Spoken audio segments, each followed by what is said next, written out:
All right, folks, it's 5:30. We're here for our Wednesday, June 24th traffic and parking meeting. With me, I have City Councilor Ojeda, Commissioner Traffic and Department Transportation and Mobility, Commissioner Raleigh. I also have Assistant Director Todd Corain. Our clerk is Ann Pham. And joining us today also is Councilor Tony Economo, District 1. To the chair, we also have Sergeant Foley on Zoom as well. That is correct. Thank you so much. All righty. Could you please start off with the, we could start with the attendance, taking attendance, please. Yes, to the chair. Councilor Bilada, Councilor Ojeda, Here. and Chairperson Councilor Rivera. Here. And I don't know if you were just gonna talk about the virtual attendee call-in information for me, Clerk Pham? Gladly, to the chair. Thank you. 1A, virtual attendee call-in information. Pursuant to Chapter 20 of the Acts of 2021, and in order to ensure active public engagement, the City of Worcester currently allows for both in-person and remote participation at all City Council and Standing Committee meetings. To partake in the meeting, you may attend the meeting in person within the meeting location. Follow the below link to join via Zoom, which you can find via the city's website, or dial the direct line as indicated. The phone number is 1-646-828-7666, and the access code is 161-411-9888. And if you're calling in, if you're joining a Zoom meeting through the platform, you can we ask that you use the raise hand function when the item that you want to speak on is being heard. On the platform, you can just use the raise hand button, and if you're calling in with a phone number, you can raise your hand by dialing *9. Thank you. Thank you, and also the City Council Standing Committee of Traffic and Parking hereby approves the minutes of Traffic and Parking Committee meeting of May 27, 2026. Roll call. Councilor Bilada, Councilor Ojeda, Yes. and Chairperson Councilor Rivera. Yes. All right, we always start off with the handicap parking petitions. We're gonna start with 3A. Councilor Tony Economo requests installation of a handicap parking space on Main Street near its corner with Maple Street and in front of 370 Main Street. Anybody here speak on this item besides Councilor Economo? Councilor Economo. Thank you, Mr. Chairman. I'll defer to Commissioner Raleigh, Commissioner Raleigh. it's all yours. So, Mr. Chair, this is obviously in downtown Worcester. There are no handicap parking spaces on this block or the next block to the south. Similarly, there's none on the next block to the north, so it's quite some distance to an on-street handicap parking spot. According to the latest U.S. Access Board Public Right-of-Way Accessibility Guidelines, we should be aiming for at least one HP spot per block. Now that's the entire block, what makes downtown a little bit unique here is that really Main Street's the only place that's suitable to have those HP spots because of the grades in the side streets.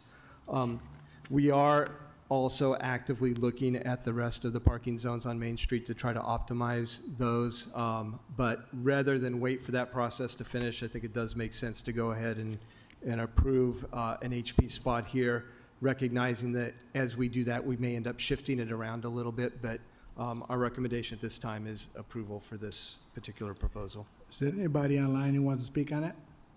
To the chair, there's no one raising their hands. All right, in that case, I move to approve the motion. Roll call.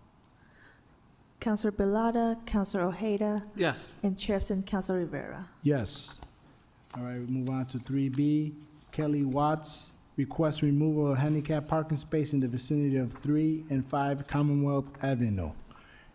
Yes, come on up, please. Name and residence, please. Yes, my name's Kelly Watts. I live at 3 Commonwealth Ave, Worcester. Okay. So we have a handicap spot on our street that's been there. I've lived there since 2009, so 17 years. The neighbor at 7 Commonwealth had requested it years ago for his mother. His mother's been gone for over 17 years. Since I've lived in that neighborhood, there's not been one handicap car parked in that spot. The neighborhood has gotten busier with more cars, and we're fighting over parking spots, and there's literally only 4 parking spots in front of my house to get, with 4, 5, 6, 7, 8, 9 cars. I have the neighbors across the street that have made their own parking spot on their grass to make a parking spot for them, and neighbors across the street have 1 parking spot where they're parking both of their cars, which they're on the sidewalk. So that's also not city ordinance. I've also gotten a parking ticket because I've had to park in front of my own garage because I haven't been able to get a parking spot, and I got a $40 ticket for parking in front of my own residence, even though I know city ordinance, you have to be 5 feet, I get it, but there was no parking. That handicap spot during the winter is not cleared out in the winter. Everybody puts their extra snow there, and it's not used. It hasn't been used, and nobody's ever used it in 17 years. We in the neighborhood are all friends, and I feel bad that I'm doing this to number 7. I'm very good friends with him, and everybody else in the neighborhood is friends with him. Nobody's ever wanted to pull the trigger on this, and we've all given him 17 years of a leeway for this. And I think that now everybody in the neighborhood, you know, we want that spot. Thank you. So that's why I'm here. Is there anybody online? Through the chair, we do have 1 person raising their hands. I will go ahead and recognize them now. To speaker Zoom user, please state your name and city of residence once you unmute, and you can be in testimony.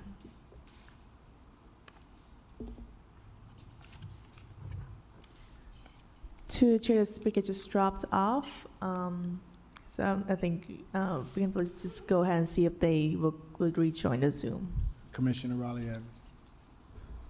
Mr. Chair, we actually did some research on this and found out that it was ordained 21 years ago is when it was established, so it's been there a while. You know, in a residential neighborhood like this, it's highly likely that it's not seeing use at this point in time. So our recommendation would be to approve removal if there's no one stating opposition, stating that it's being used on a regular basis. Councilor Heather, anything you want to say on it? Nope. Okay. We'll move to approve the item. Roll call. All right, thank you very much, I appreciate it. Councilor Bellotta, Councilor Ojeda, Yes. and Chairperson Councilor Rivera. Yes. All right, now we're done with the handicap petition, so I'm just going to take a couple of the petitions out of order because we have a lot of people here. And I also want to accommodate Councilor Economo, who has a B somewhere. So we're going to start with 13D. Petition of David Jaff, requests installation of traffic calming measures within the Montvale Historic District neighborhood. Come on up, please, name and residence. Hi, David Jaffe, 24 Whitman Road.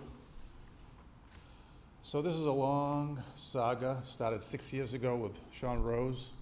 We had requested through the neighborhood traffic calming measures to address the 4,000 to 6,000 cars that go through that area, through Salisbury down to Park. There's also an issue of no left turn from Salisbury onto Monadnock from 7 to 9 a.m. in the morning, from Park onto Sagamore 4 to 6 p.m. in the evenings. So cars are cutting through all through the day. So a petition was filed back in, I believe, 2021. It went through the traffic committee with Chair Donna Calario. A traffic report was prepared by DTM back in April of 2023. Recommendations were made, and a couple of speed bumps were put in, and that was the extent of the work that was done in the area to address the issues. Now, there was in the report, if I could take just a moment to read here, the report provided that should the initial actions provide insufficient, more drastic actions could be considered, including installation of a center median on Salisbury Street to physically prevent left turns onto neighborhood streets, installation of additional speed humps on streets that experience diverted trips, installation of horizontal traffic calming measures such as chicanes can be employed on steeper gradients, install a diagonal diverter at the intersection of Sagamore Road and Whitman Road. This treatment would prevent through trips on both streets, forcing cut-through traffic to complete the entire Monadnock to Whitman loop, which would presumably be enough to be a detriment to eliminate most, if not all, cut-through traffic. Nothing happened after that. Back in May of 2000, or back in June 2025, Commissioner Rowley said, "I agree, we should pursue a trial of access restrictions. DTM will prepare plans for 2 or 3 different approaches. I'll need to discuss with district counselor and city manager how they would like to proceed at that point, but ultimately the plan would need to be submitted to city council seeking authorization for a temporary trial. If approved, they could be placed for a period not to exceed 90 days per ordinance, which is more than enough time to evaluate the effectiveness." I followed up in August, because I hadn't heard anything as a result. I said, "Has this been presented to the district council?" Nothing was heard. I followed up in September of 2025. Nothing was done. Here we are in 2026.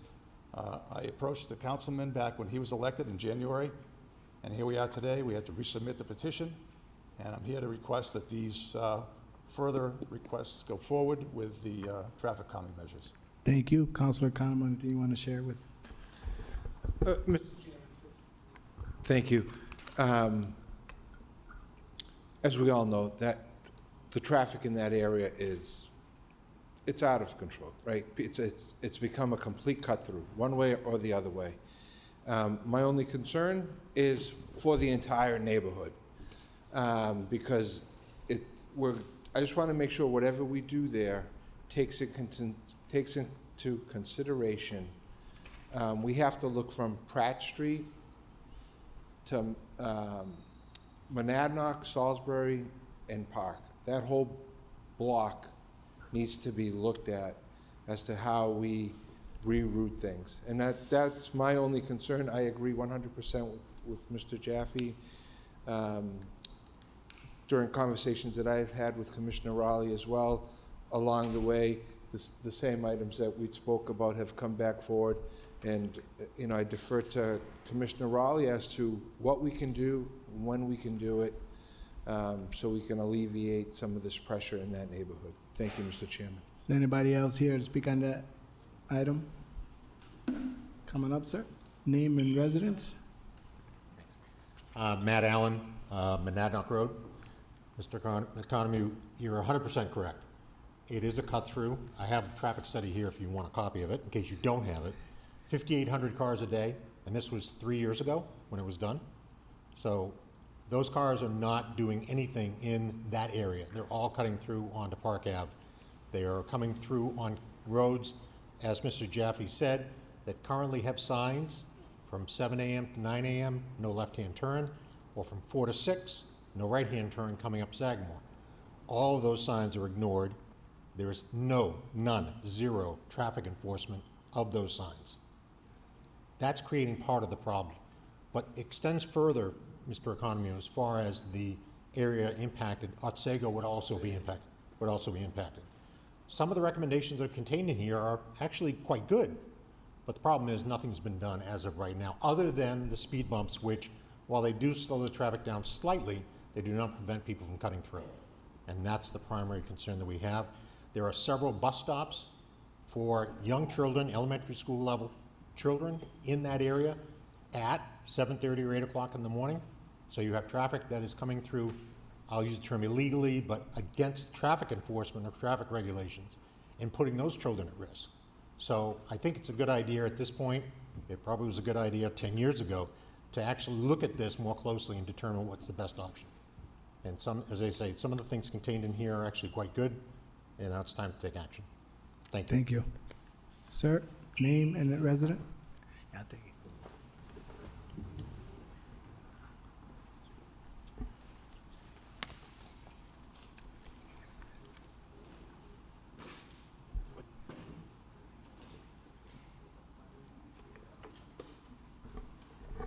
Name and residence, sir? Robert Bartleson, 248 Salisbury Street, at the corner of Monadnock Road. And I would like to agree with the fact that traffic enforcement on a left-hand turn between 7 and 9 is non-existent. It has been for some time. At one point in time, we had cops there that would stop and tell them to go down Salisbury Street. I've seen nothing this entire school year. Now, I don't know what happened to the traffic division, but they're an absolutely no-show in relation to that left-hand turn. And I had to petition through 311 to get the sidewalk painted because we had, back in October, a lady that was launched from that sidewalk right into Academy Street because of the fact that they take a left-hand turn onto Monadnock, coming down Salisbury, and you've got a lane on the right-hand side that they are passing on. And this woman was crossing and got hit on the inside lane as they were heading down Salisbury Street. I don't know if you can have a bump out painted where it's only one lane of traffic, but really something has to be done in that area. Thank you, sir. All right. Do we have anybody online? To Chair, there's no one raising their hands at the moment. Commissioner Raleigh. Yeah, thank you, Mr. Chair. So this is an item that we've been working with the neighborhood and the district councilor and his predecessor on since DTM has come into existence, frankly. And it even predates that, as Mr. Jaffe said, the original petition. So, you know, the situation is such that there is a significant amount of traffic that cuts through on Monadnock and then down Sagamore Road, and then, of course, in the reverse direction as well. The latest counts we have on that show that 6,200 people a day are doing that, which is a huge amount of traffic on a local street, particularly one that is quite narrow and quite steep. In fact, it's so narrow that you have to do what we call sort of yield operations, where two cars can't pass at the same time if there's a car parked on the side of the road. So you really want to see a traffic volume much lower than that on that kind of street. You know, if this were a neighborhood that wasn't subject to this cut-through traffic, you would expect fewer than 1,000 cars a day on the street, probably closer to something like 400 or 500, just to give you some context. So we're really looking at, 10 to 12 times as much traffic as you would normally expect. One of the things that makes this so challenging is that obviously the situation is made worse by traffic congestion at Park Ave and Salisbury Street, but that's not the whole explanation, because we're seeing this cut-through traffic occurring even at times of day where there's no congestion down there. So it is just the shortest route to get from A to B, and people are taking that. Their GPSs aren't doing us any favors, directing people down that way, and I think people just kind of get used to doing it too. So even if it might be a time where they're not going to experience any congestion at the traffic light, they're just so used to cutting through the neighborhood that they do it. As was reported, the first step we took was to install temporary speed humps on several of the streets in the neighborhood. It was recognized at that time that was probably going to be effective at reducing speeds, but speed humps are just generally not all that effective in terms of diverting traffic, because it's a minor inconvenience. It's not something that so fundamentally changes your trip experience that you're going to stop taking that route. So they have been quite effective at reducing the speeds. I included a table in your packet that shows that on Monadnock, the average speed now is down to 12 miles per hour.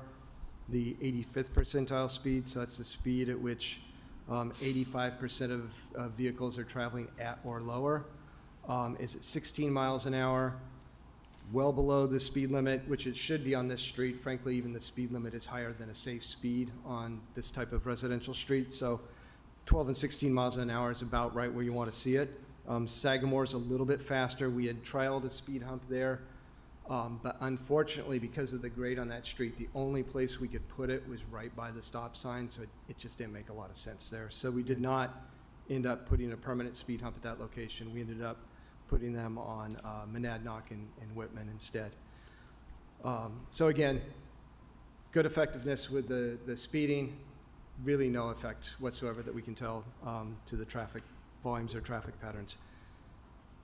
In September of 2024, we had a neighborhood meeting where we talked about some potential next steps, and I'm going to get into those here as well with some additional thinking that's gone into them. One of the things that becomes tricky at this point is that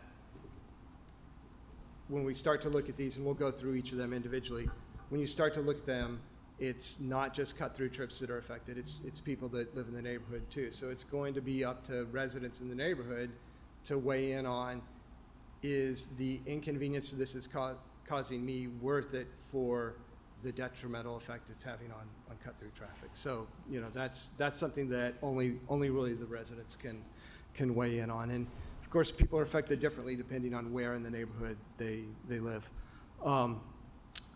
I skipped over, but I should say also, back in 2023, I believe it was, we did update the signage for the existing turn prohibitions. So as was described, there are some peak period turn restrictions. They can be observed to be frequently violated. I'm sure if Sergeant Foley is on, he can speak to this because I know he has done some enforcement out there personally. And an anecdote that he relayed to me was that he could be out there doing the enforcement and they're doing it right in front of him. So that's something that when you get a really strong pattern like this established, isn't that surprising. People are going to do it until they physically are prevented from doing it. So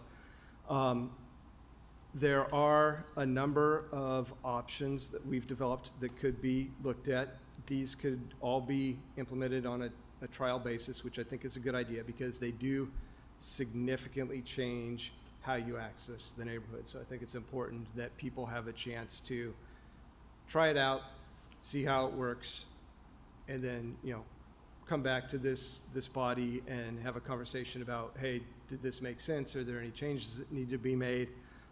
That kind of thing. So we'll go ahead and walk through. I've got, let's see, I think I have 5 basic options. They could be mixed and matched in various different ways, but I just kind of wanted to talk through what those things are. Actually, maybe before I do that, Mr. Chair, through you, if Sergeant Foley's on, if you wanted to speak to some of the challenges with enforcement here, that might be helpful too. Sure. Sergeant Foley on? Yes, as the commissioner had stated, one of the issues we had the last time we were out there, we were actually out there in March of last year. The issue that we were presented with is once we pulled one car over, other violators were coming right up on top of us. So we'd had multiple cars pulled over on the side of the road. And then of course, now we're literally prohibiting traffic from flowing freely on that road. We're actually causing more of a traffic safety concern. But it has been addressed in the past. The problem is that no matter what we do out there, Waze and other mapping services are still directing traffic to cut over those roads. Thank you, Commissioner Rowley. Thank you, Sergeant Foley and Mr. Chair. So a number of different, what we want to look at doing here, the next steps would be looking at fundamentally changing how traffic flows through this neighborhood. And it's a tricky problem because it's the kind of thing where if you just address it at one point, you're just going to push the traffic over to the next street. So you really have to sort of think about this entire set of streets in the neighborhood. And I know folks in the audience can't really see the graphic very well, so we could look at making this available on our webpage too, just so people have the ability to see that. But the first concept. Excuse me, are we allowed to sit here if we're not media? Yes, Yes, ma'am. no problem. Yes, ma'am. Thank you. So the first concept is what's known as a diagonal diverter. And under this concept, at the intersection of Whitman Road and Sagamore Road, there would essentially be a barricade across the street that doesn't fully close the street but forces you to turn right. So if you're coming westbound on Sagamore, you would have to turn right onto Whitman and basically take the long loop around the neighborhood. If you're trying to come down the hill on Sagamore, you'd have to take a right, and that would take you out Whitman. You could potentially try to turn left on Wacona to get back down to Park Ave, but you don't have a traffic signal there, so it's going to be difficult to turn left out of there. And that could also be coupled with a potential left turn restriction. So the idea behind the diagonal diverter is you're making the trip through the neighborhood so much longer that it's no longer the most advantageous route. There's no way to get through the neighborhood without spending a considerable amount of time winding your way through the neighborhood. That's the positive of that. The negative is that if you live on a street that now that traffic is potentially trying to use to find its way through the neighborhood, you're going to see your traffic volumes increase. So it's sort of a bet that you've made it bad enough that people aren't going to do it as a cut-through route. And that's why something like a trial is important, because we may find that we do it and 4,000 people a day are still, hey, I'm going to do that before I wait at the traffic light. In addition to that, there's some other signage improvements we would recommend, including placing signs that say no through traffic at the entry points to the neighborhood. That's not an enforceable regulation, but it's just to help convey to people that we have now made changes to the street network that make it so that it's not easy to travel through the neighborhood in a direct route. And then finally, with this concept, we would also need to do a partial closure at Wacona Road, and that's to prevent people who are going southbound on Park from just turning on Wacona, turning right on Wacona, turning left on Whitman, and then, getting to Salisbury that way. So basically what you've done is you've prevented all of those direct cut-through trips in the neighborhood, and you've made, you can still get through the neighborhood, but it's a much longer path. So that's option one. Option two, which is the next slide, is functions in a very similar way, but instead of using that diagonal diverter, it uses a series of partial road closures at strategic places to make it, again, really difficult to wind your way through the neighborhood.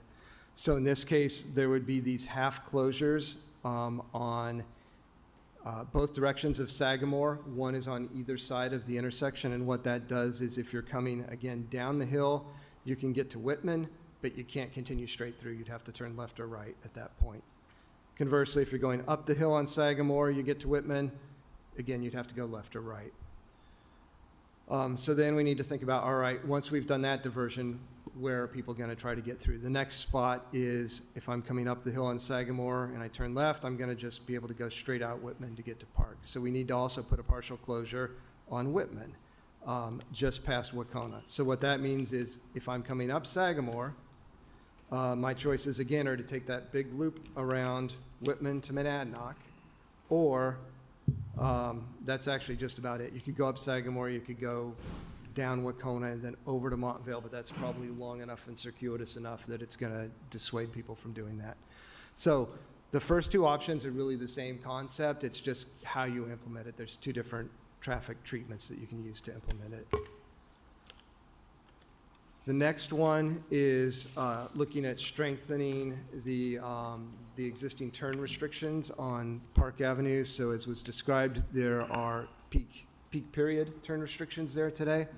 We're seeing those get violated, and there's tons of traffic that's making the turn lawfully during the off-peak still too. So this would make these permanent restrictions, so all day long you would not be able to turn left there. That, again, the downside is that's an inconvenience for anyone living in the neighborhood. If you're coming down Park Avenue and you're trying to access the neighborhood, you also would need to find a different route to get into your neighborhood.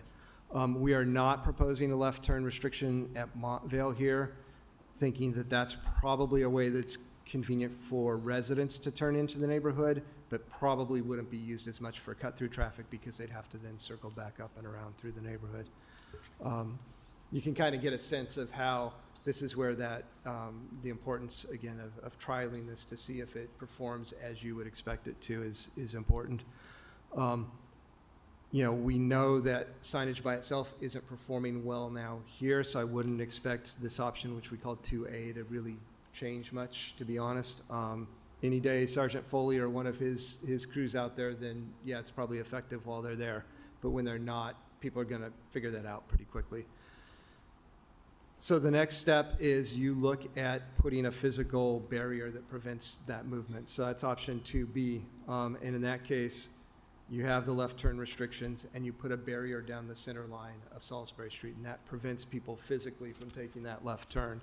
That also, however, prevents people that's trying to leave the neighborhood or exit the neighborhood from making a left onto Salisbury. So again, there's an inconvenience factor for residents of the neighborhood who wouldn't be able to turn left there. They would still have available left turn from Montvale, and they, of course, could go down to Park Avenue and exit that way. And then the last option is kind of the same thing, but looking at Park Avenue. What would you do to prevent that uphill cut-through traffic that we see? You could put a partial closure at Sagamore Road, so not letting any through traffic or right or left turning traffic from Park Avenue onto Sagamore. Again, without some of the other measures we've talked about, that's just going to bump someone to either Pratt or to Wacona. So in this case, we are looking at restrictions on all three. That could be again, very detrimental to folks who live in the neighborhood, because that means now I go to the store, I go down to the, one of the restaurants in the shopping plaza, I now have to go down to Salisbury to get back to my neighborhood, or I go up to Forest and come down that way. So again, that's where we need to hear from residents of the neighborhood, hey, I think it's worth trying that out. Let's see what that does. Or, maybe that's a step too far. Let's look at some of the interior measures that just look at trying to direct trips in a way that's a longer route through the neighborhood. And let's see how that does. So those are the 5 options we came up with. Certainly open to further input from the committee, the counselor, and residents.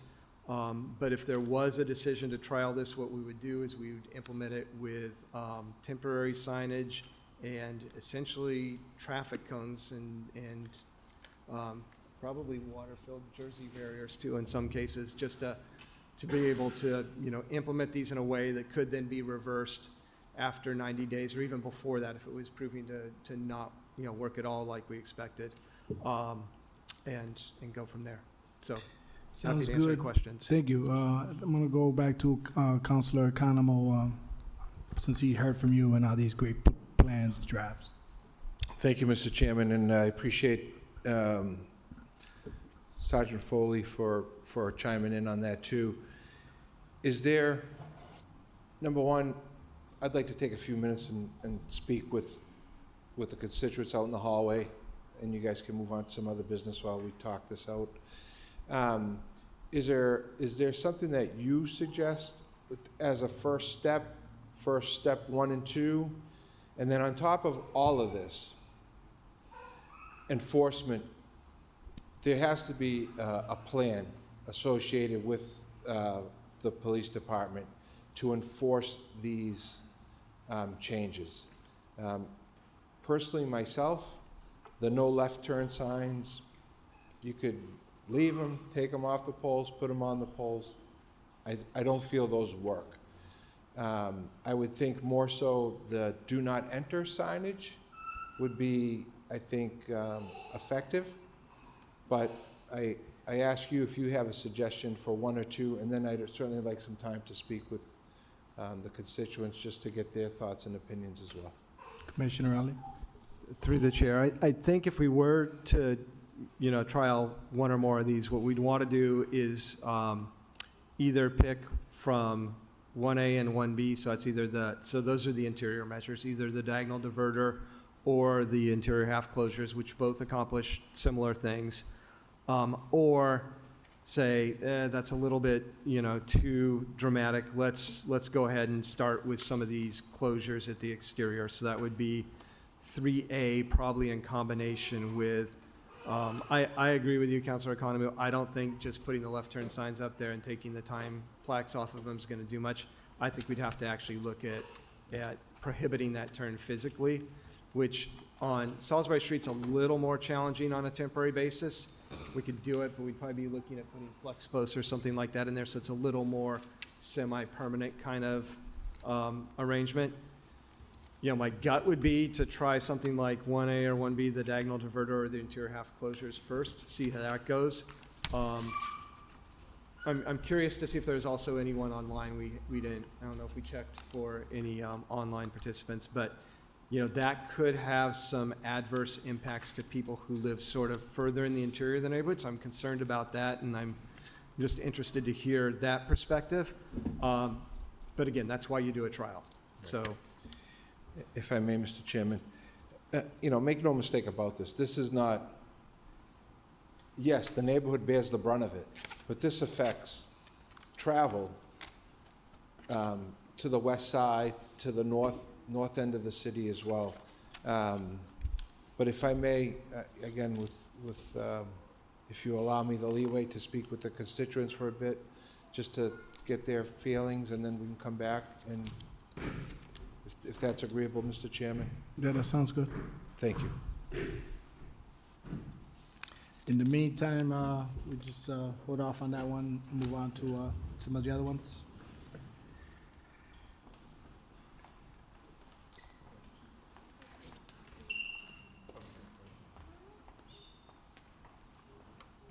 All right. I'm gonna start with 12D. Counselor Jose Rivera on behalf of Heather Flavin requests installation of 25 miles per hour speed limit signage on May Street. Good evening, thank you. I'm Heather Flavin, 369 May Street. This section of May Street is the one that is between Pleasant Street and Chandler. I've been a resident of Tatnick pretty much my whole life, currently living on May Street, and I'm just very concerned at what I'm seeing for the speeders. It's just a perpetual situation. It's an extremely busy traveled road, but this is a residential, thickly settled area, families walking kids. It's really just a matter of time before something happens. Weekends at night, it's kind of a racetrack at times with motorcycles screaming up and down the street, and it's time that it really has to be addressed, so I hope that you'll give it every consideration. Thank you. Anybody else here to speak on that item? Okay. Do we have Name and residence, please. Mi nombre es Samaria Colum and residence is 21 Crown Street, Worcester. Okay.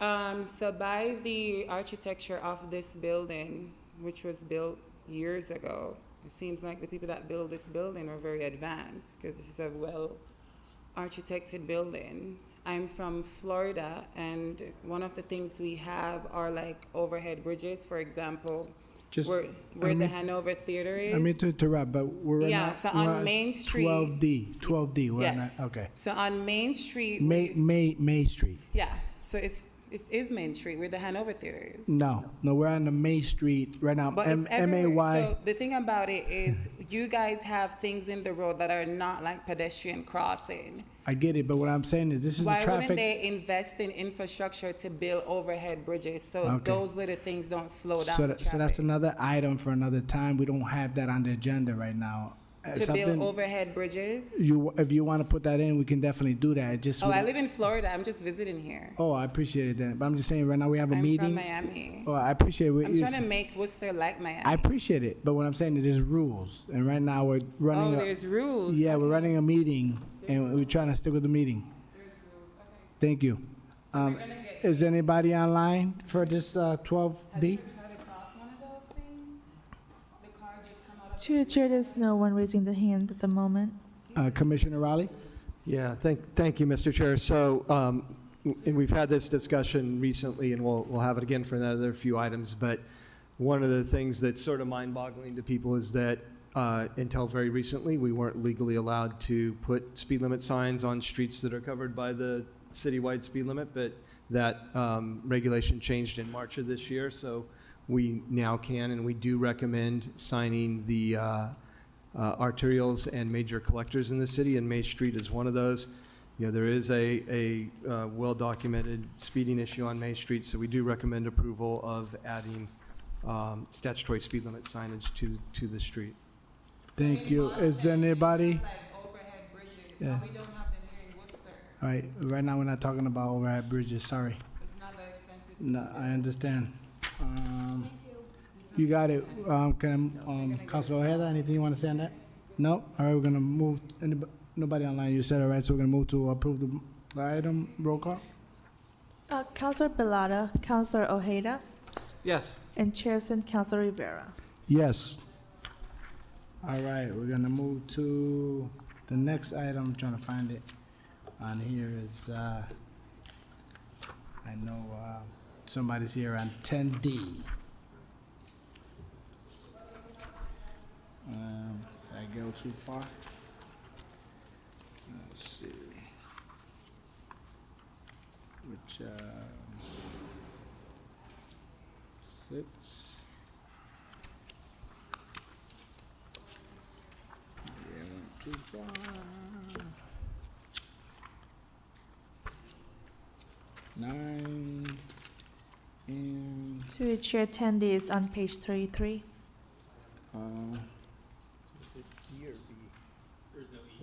D. D, yeah, 10D. You said what page, sorry? Page 33. 33, thank you. Here we go. We have William Nguyen Yang request installation of a stop sign on Beaver Street at its intersection with Oliver Street and Florence Street. Just come on up and speak, please, name and residence.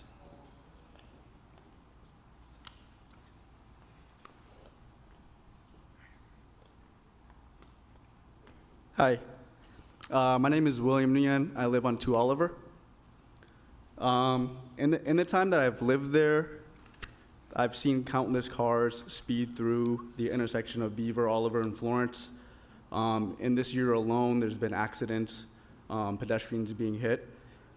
We have a lot of foot traffic.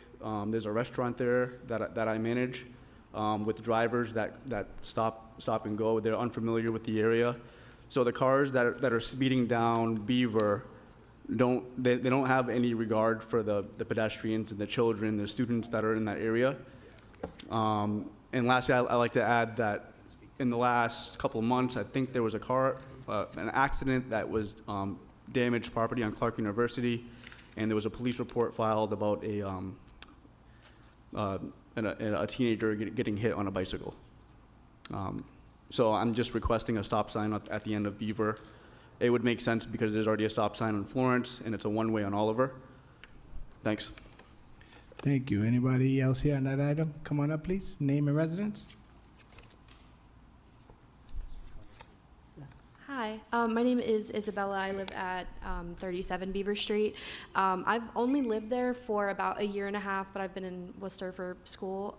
Just being there in a year and a half, I've seen probably 7 car accidents just at that intersection, especially because people use Beaver as a through street from Park to Main, and it's ridiculous. The accident that damaged the Clark dorm that's right there, like a car flipped, it knocked out a fence, it took out like a police reporting podium that you can like press the button. It's just, there's a ton of families in that area. People park on both sides of the street, even though I don't think they're allowed to. But it's really dangerous. So I would love to see a stop sign there because just as a resident, that's kind of scary. But thank you. Thank you. Do we have anybody else on that item? Anybody online? To introduce, no one raising their hand. Councilor Ojeda. Thank you, Chairman. Thank you too for being here. That is our district. I'm your counselor. That's an area I drive up that street. I'm the assistant principal right up the street from the school. That is actually one of the streets that DTMI have been working on. We're working on, it's already been approved for new sidewalks. So there's going to be a little bit of change, and the commission will be able to speak to that. So again, I appreciate you being here, and I do agree. That is a weird intersection. There's a lot going on, the streets. And then further back where you have the real big sidewalk, the road, I believe that's Woodbine, right? So that's another idea. So just so you know, if you want to let the residents, your customers know, that is a heavy, foot traffic area. That's something that we've been working on to address. But the sidewalks would be one of the things we're addressing, and Commissioner Riley could fill you in on the rest. Commissioner Raleigh? Yeah, through the chair. So as the district councilor said, this is a street that's that it will be seeing sidewalk reconstruction.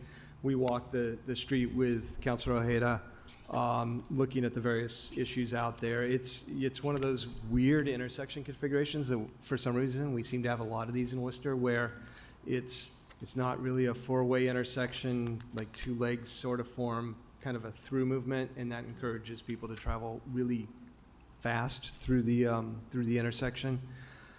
So one of the things we identified is that with that sidewalk project, trying to do a little bit of a minor reconfiguration at that intersection to make it look and feel more like a normal 4-leg intersection that intersects at right angles.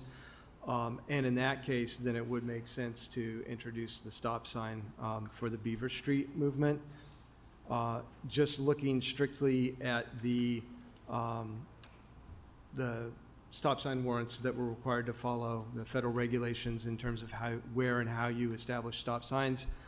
It's not clear at this point that we could implement a stop sign under the current configuration, but I believe under the revised configuration, we're probably going to be able to justify that. So my recommendation tonight was to hold the item just to let us finish that work to figure out exactly what we can do at the intersection.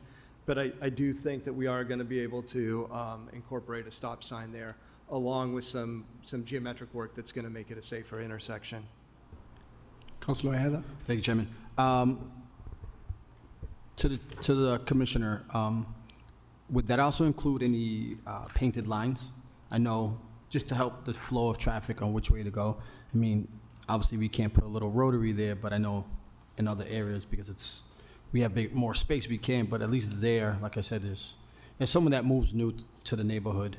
They don't know which one's a one-way or whatever it may be, so any suggestions? Through the chair, so we could certainly apply pavement markings at the intersection itself to help define that. And it is confusing because it's a series of one-way streets and they don't necessarily go in the direction that you intuitively might think they might. So certainly applying both the stop bars for the stop signs, but then just a little bit of edge line, which is always white, or the left-hand side line, which is always yellow, could help, I think, clarify at the location. That's something you'd only extend back probably 50 feet from the intersection, but enough so that people can just sort of interpret the movements at the intersection clear.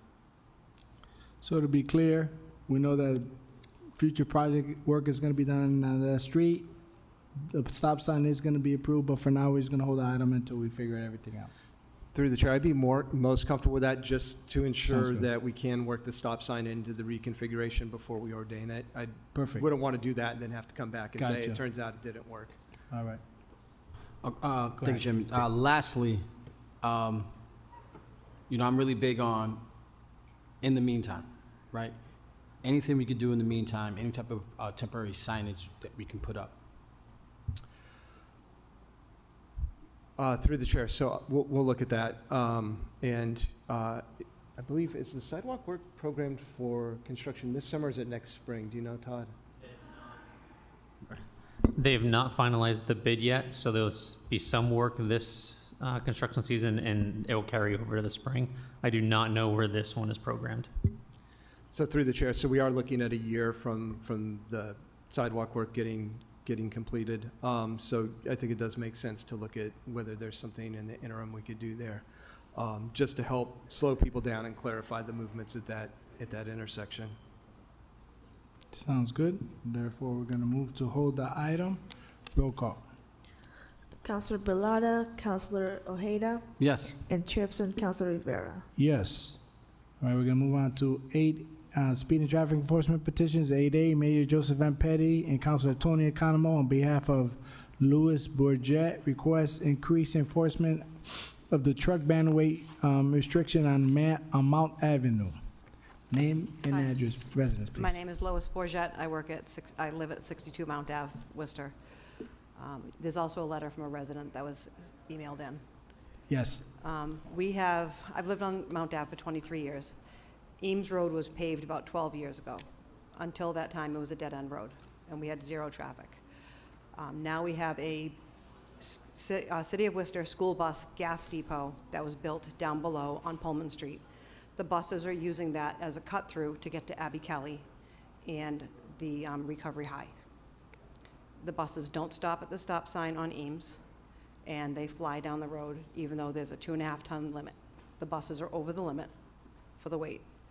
We also have a problem with trailer trucks using our road as a cut-through coming off of 190 because their GPS, which is not Waze or anything that normal drivers use, takes them up Mount Avenue.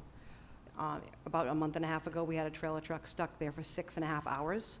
It blocked Brook Street. It blocked all the traffic between West Boylston Street and 190, even though there's signs. There's 5 signs on Eames Road coming up to Mount Ave. There's 2 signs at the end of Mount Ave. They don't read them. I have photos. I have letters. I've dealt with the school department for 2 years. I have multiple emails from Jessica Boss, phone calls. She's at the bus depot. They have told them in huddle, I've gone to the huddle, do not drive on Mount Ave. They then proceed to hand them printed in directions that say, take Mount Ave. So I'm confused. How do I solve this? There's 2 problems.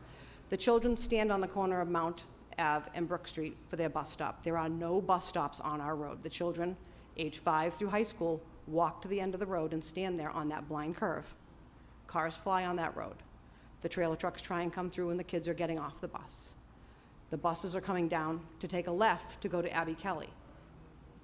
It's a dangerous intersection. It's a blind curve.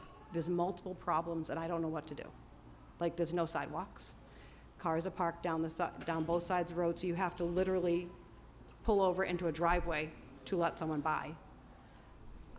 I need it made a new, no truck route. I don't know if we can get speed bumps, talk to the school department. There's so many problems, and we're frustrated. I have a petition signed by every neighbor on the street. Every single person that answered their doorbell signed this petition for me. They want it fixed. They're sick of the problems and the noise and it's dangerous.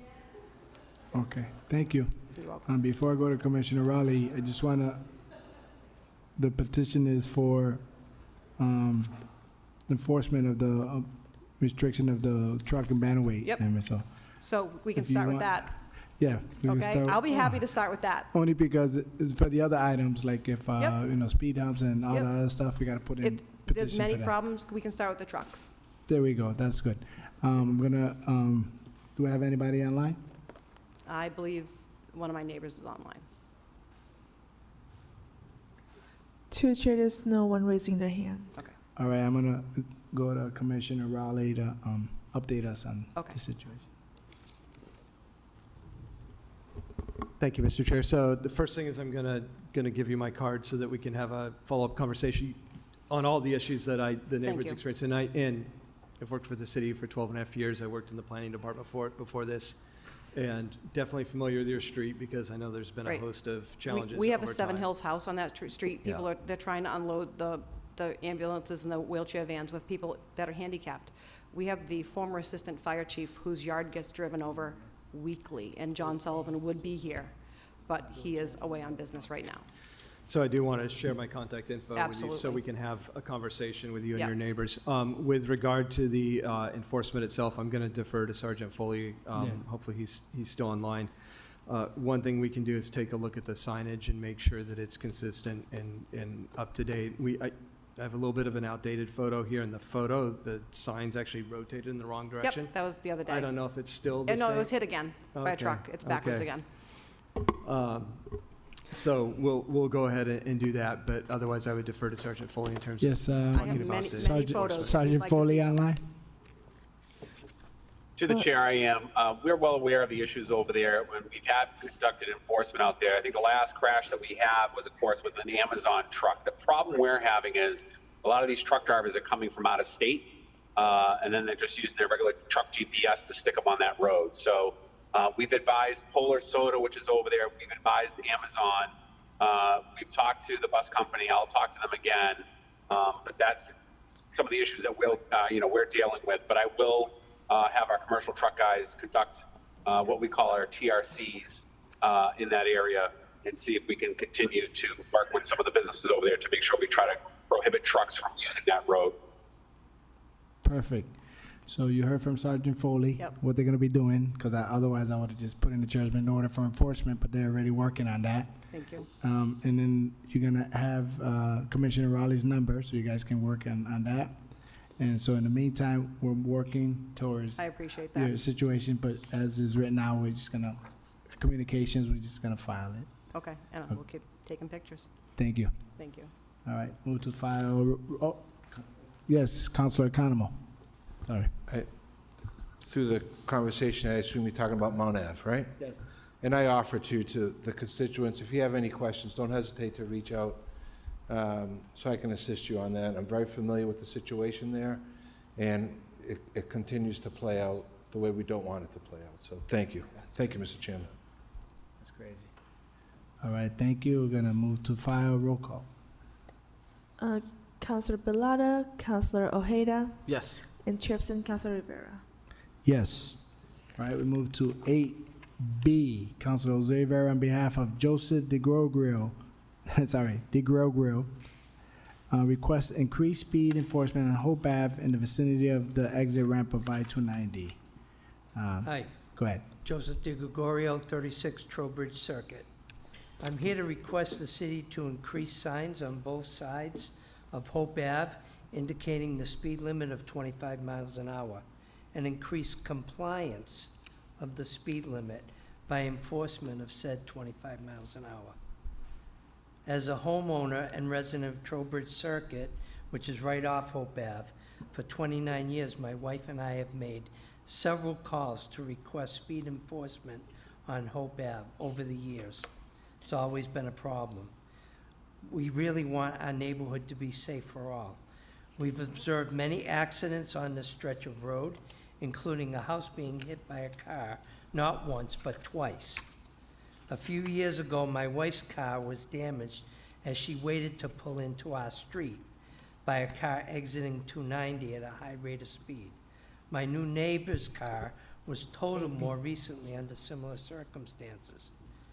The tipping point for change occurred on May 10th of this year, when a neighbor was killed trying to cross Hope Ave. Since then, I have seen 2 other vehicular accidents on my section of Hope Ave. When I come off the highway and try to turn into my street, cars fly by me at 35, 40, 55 miles an hour. And I know that because the electronic speed thing that they set up after the guy was killed would show me how fast everybody else was going. And it only worked when the sun was out because it was parked under a tree and we had several days of rain. It was taken away after a couple weeks, and I worry that it's only a matter of time before I get hit waiting to pull into my street because people are passing me way faster than the speed limit. The ordinance changing the speed to 25 miles an hour has been in effect since September 24, and it's supposedly been enforced since January 25. Whatever is being done is insufficient to prevent the loss of life and property. So I hope that we will address this problem with signage and enforcement. Thank you. All right, thank you. Just to confirm, the original petition was more for enforcement, right? And now you're asking for signage as well? All right. And I know the state said you don't have to put up signs, Yeah, but yeah. I just heard, Yeah, now we can, but the only thing is we have to file a petition for signage, where this one here is just for enforcement. well, And it's we're gonna be hard, moving forward with that. it's hard to enforce something if there's no sign. Yeah, Even on those speed regulators, right. it tells how fast the car is going. No, I It agree. doesn't say what the speed limit is. And not everybody lives on Hope Ave. I've seen cars from Connecticut, Rhode Island. They don't know it's 25 miles an hour if Right. they don't come off the highway. Thank you. Is anybody online? Oh, come on To up. the chair, Evening, councilors. Having, Name and residence, please. Richard Valakat. I actually live at 151 Hope Ave. Okay. I'm in between the Trowbridge Circuit entrances. And I grew up on Hope Ave since I was a kid. And I've been back there for 2 years living in the property. And I second everything he just said. And I actually came tonight to hear if you had a solution to this. Because obviously, it's Route 12. You're not gonna take the trucking away. But that is the bottom line. The bottom line is the speed. It is horrendous trying to get out of my property. If I wanted to go across traffic, to go left, to go Webster Square, I end up taking a right because I can't wait any longer. Either get back on 290, get off College Square. But the bottom line is, it's the speed. Not just the cars, the trucks. And the trucks are ridiculous. You know, and I understand they're doing the gas project on the road now. I'd like to know, are they gonna redo the road? Because these Polar trucks are killing it. I have manholes in front of my house and holes on the other side, and when these things go by, my house shakes. I mean, and this is all day long. This traffic never stops, and I know you're probably not gonna be able to stop it. The rotary's a good thing. If people, instead of trying to take a left, I tell them if they stop at my house, go down and go around the rotary. Well, it takes you 3 minutes. The rotary's been good, I think, there. But the speed, especially, how are you gonna slow it down coming off of 290?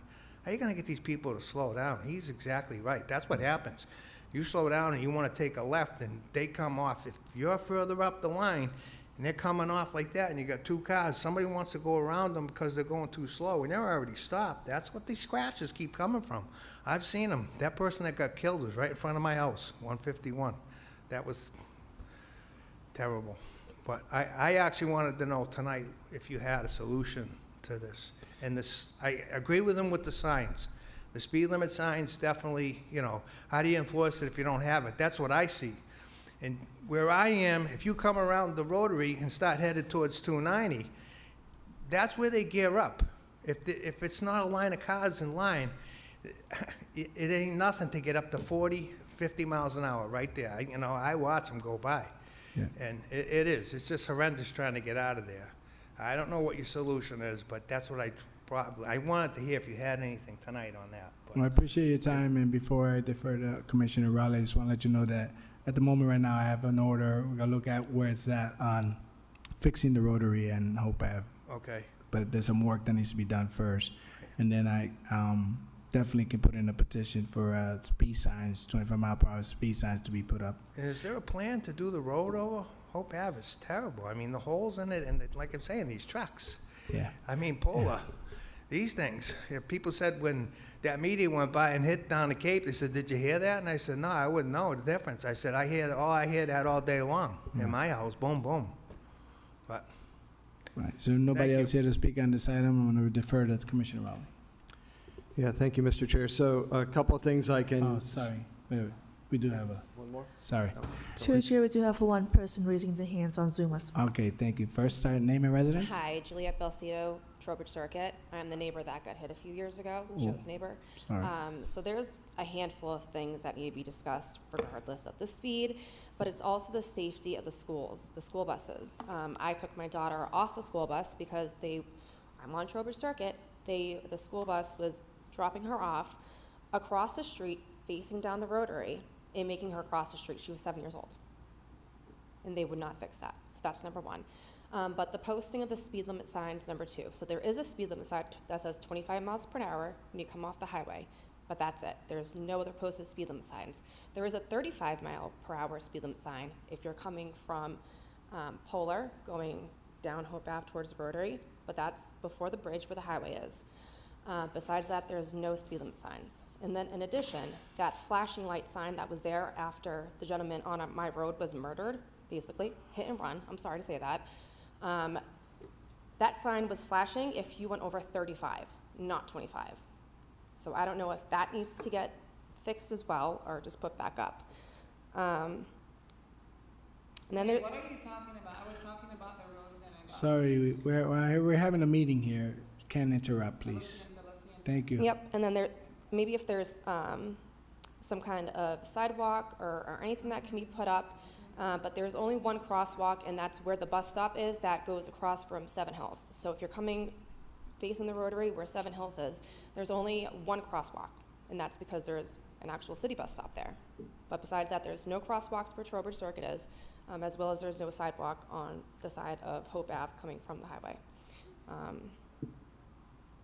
So yeah, I think it's a very dangerous road, but thank you.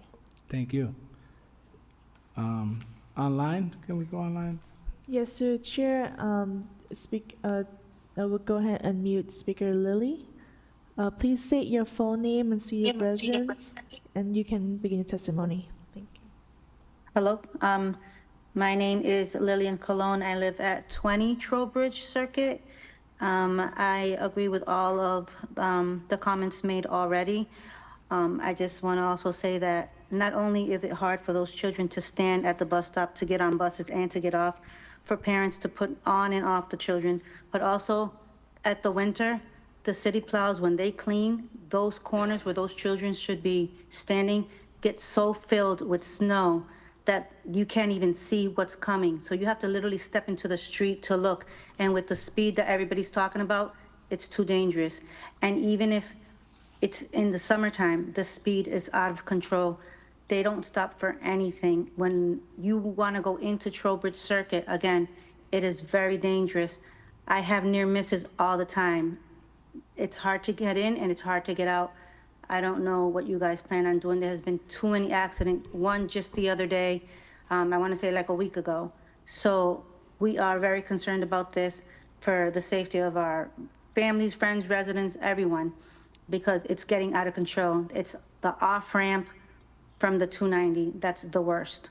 If you guys could do this sooner than later, it would be great, because everyone is having a hard time with this. Thank you. Thank you. Commissioner Raleigh. Yeah, thank you, Mr. Chair. So there's actually a lot of complicating factors in this roadway. You know, the residents articulated everything that's problematic out there. There's really high travel speeds. We've collected the speed data, and the average speed is 36 miles per hour on this street. But I think more concerning is that it's really easy to go really fast. So when we look at the 85th percentile speed, that's 42 miles per hour. And then we can look at the 95th percentile speed, so that's the 5% fastest traffic. That's 46 miles per hour. 5% doesn't sound like a lot of vehicles, but on a street like this, that's 700-800 vehicles a day going 46 miles an hour or faster. So that's a significant amount of traffic that's going highway speed essentially on Hope Ave. The other important factor here is that this is one of a handful of streets in the city that does not fall under the 25 mile per hour citywide speed limit. There are, you know, somewhere between a half dozen to a dozen streets that have a specific regulatory speed limit that was established on them. They tend to be the state highways. We do have jurisdiction over that, so the city can change it. But right now, the legal speed limit on Hope Ave is 35 miles per hour. It does slow down to 30 miles per hour when you get to the roundabout. But on this section, it's 35 miles per hour. So if we were to want to change that, that would require a petition to remove the regulatory speed limit. And if that were approved by City Council, then it would revert to the 25 mile per hour statutory speed limit. The other complicating factor here is that a very small portion of the street is still under Mass DOT jurisdiction. So basically between the on-ramp and the off-ramp, so that little segment underneath the bridge. So even if the City Council did vote to reduce the speed limit to the 25 mile per hour citywide speed limit, they could theoretically, I'm not saying they would do this, but they could essentially refuse to do that on their segment. So, but we would still have jurisdiction over the portion of the street that's being discussed here today to the west. The next thing that's contributing to speed, of course, is that off-ramp. It's just a really high-speed design on that ramp. So you come down, you know, you've been on the interstate, you're doing however fast you're doing on the interstate, you come off that ramp, you really don't need to slow down at all.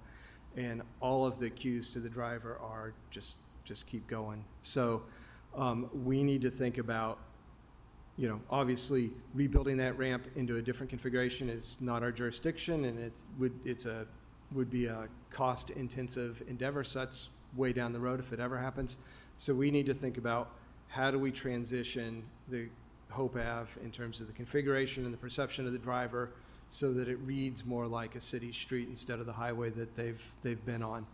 The good news is that Hope Ave is one of the arterials that we're looking at along with our partners at DPW for reconstruction in the coming years. So we heard a question here about, you know, both the condition of the roadway, the lack of pedestrian accommodations, that kind of thing.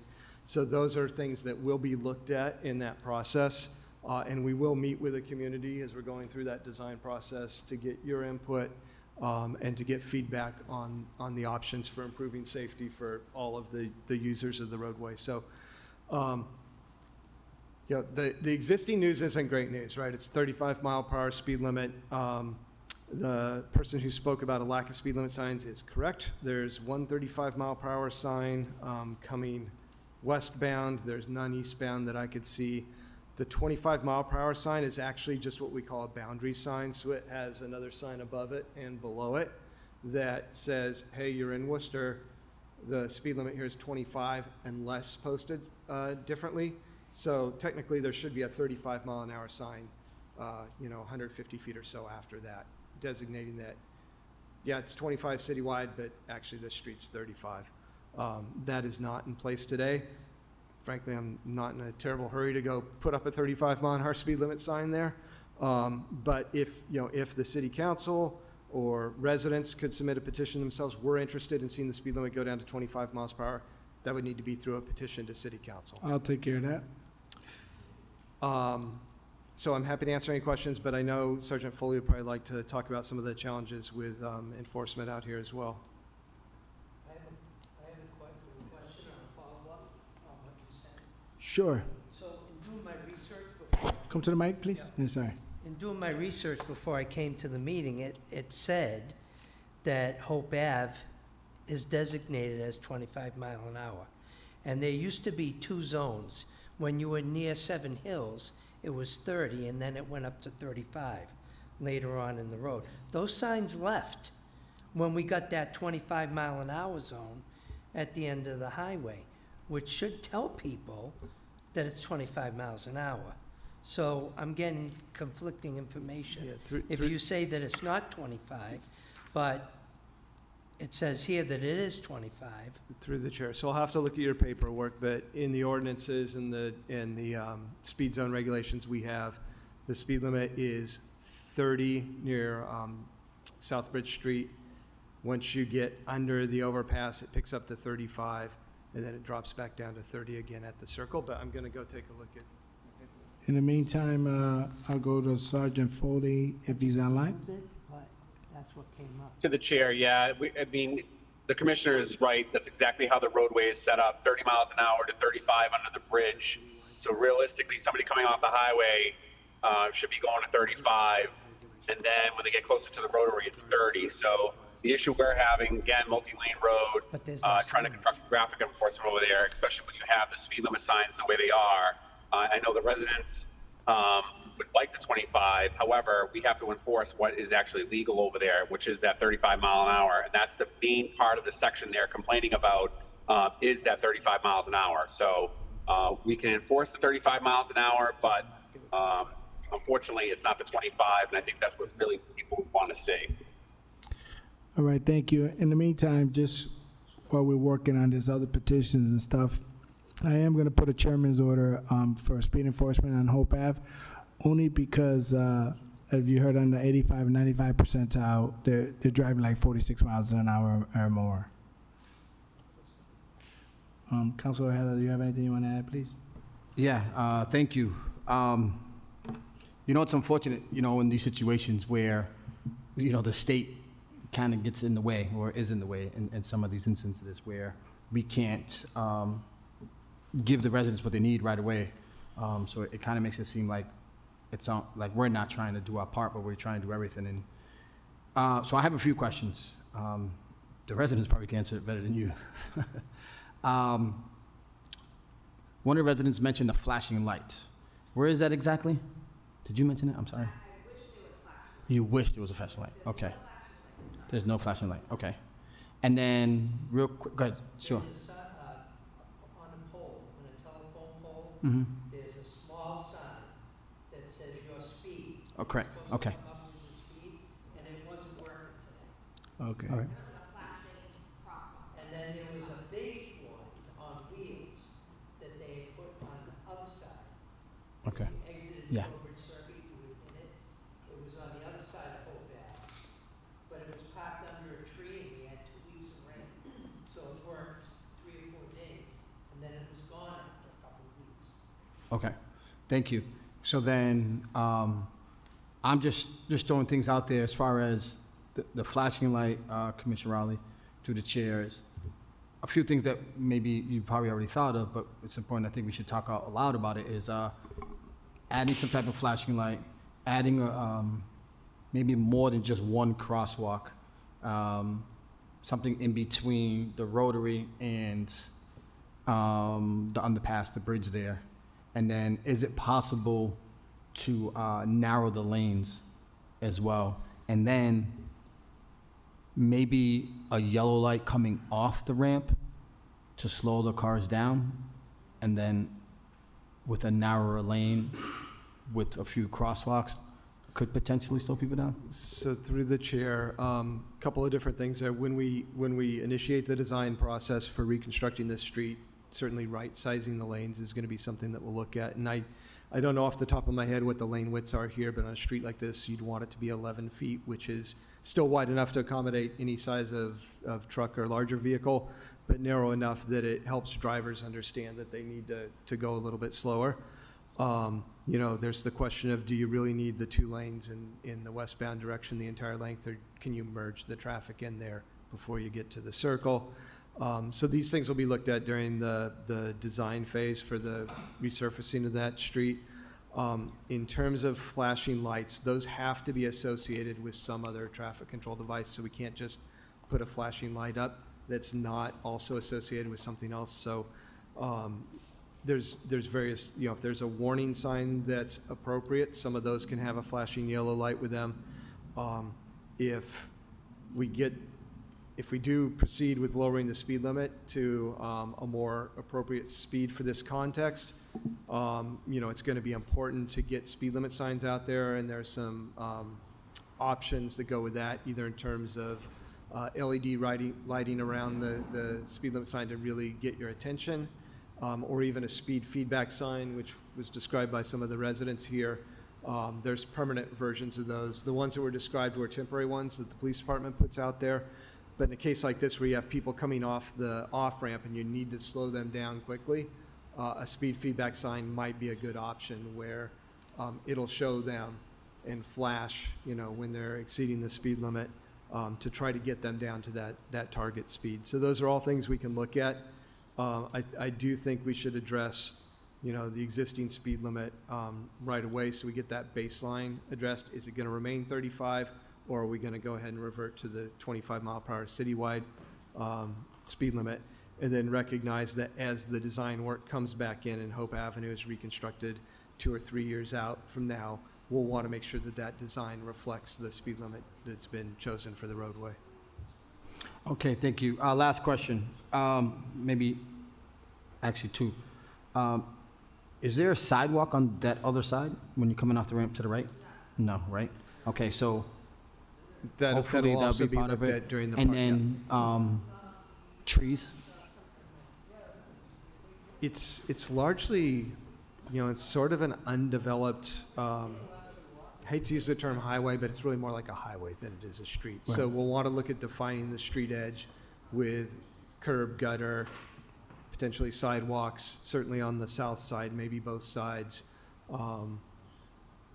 It's on a regional bike route, so it'd be good to, you know, there's plenty of width. It'd be good to get some bicycle accommodations in there. Okay. And then getting the lanes the appropriate width. Once those things are put in place, then we can start looking at having more regularly spaced pedestrian crossings as well. Yeah. So there are more safe opportunities, particularly given the issues with the school buses. Would that there be have been potential to described. add trees in that configuration? Potentially, yeah. And Okay. that's another thing that gives drivers a visual cue that it just sort of naturally helps people Right. drive at a slower speed than something that's wide open. Okay. Thank you. Thank you. All right, with all that given said, this is very good informational session for us, but as you've heard, it's going to be a lot of petitions and stuff moving forward. I put in a chairman order for speed enforcement, which is what this was for. And then, so we're just going to move to file this, and we're going to be working forward to getting Hope Ave hopefully a little safer than it is right now. Roll call on that, please. Councilor Bellotta, Councilor Ojeda, Yes. and Chairperson Councilor Rivera. Yes. All right, I'm going to move to, I think last people here who told me was 4A and 4B. We start with crosswalk and lighted crosswalk system petitions.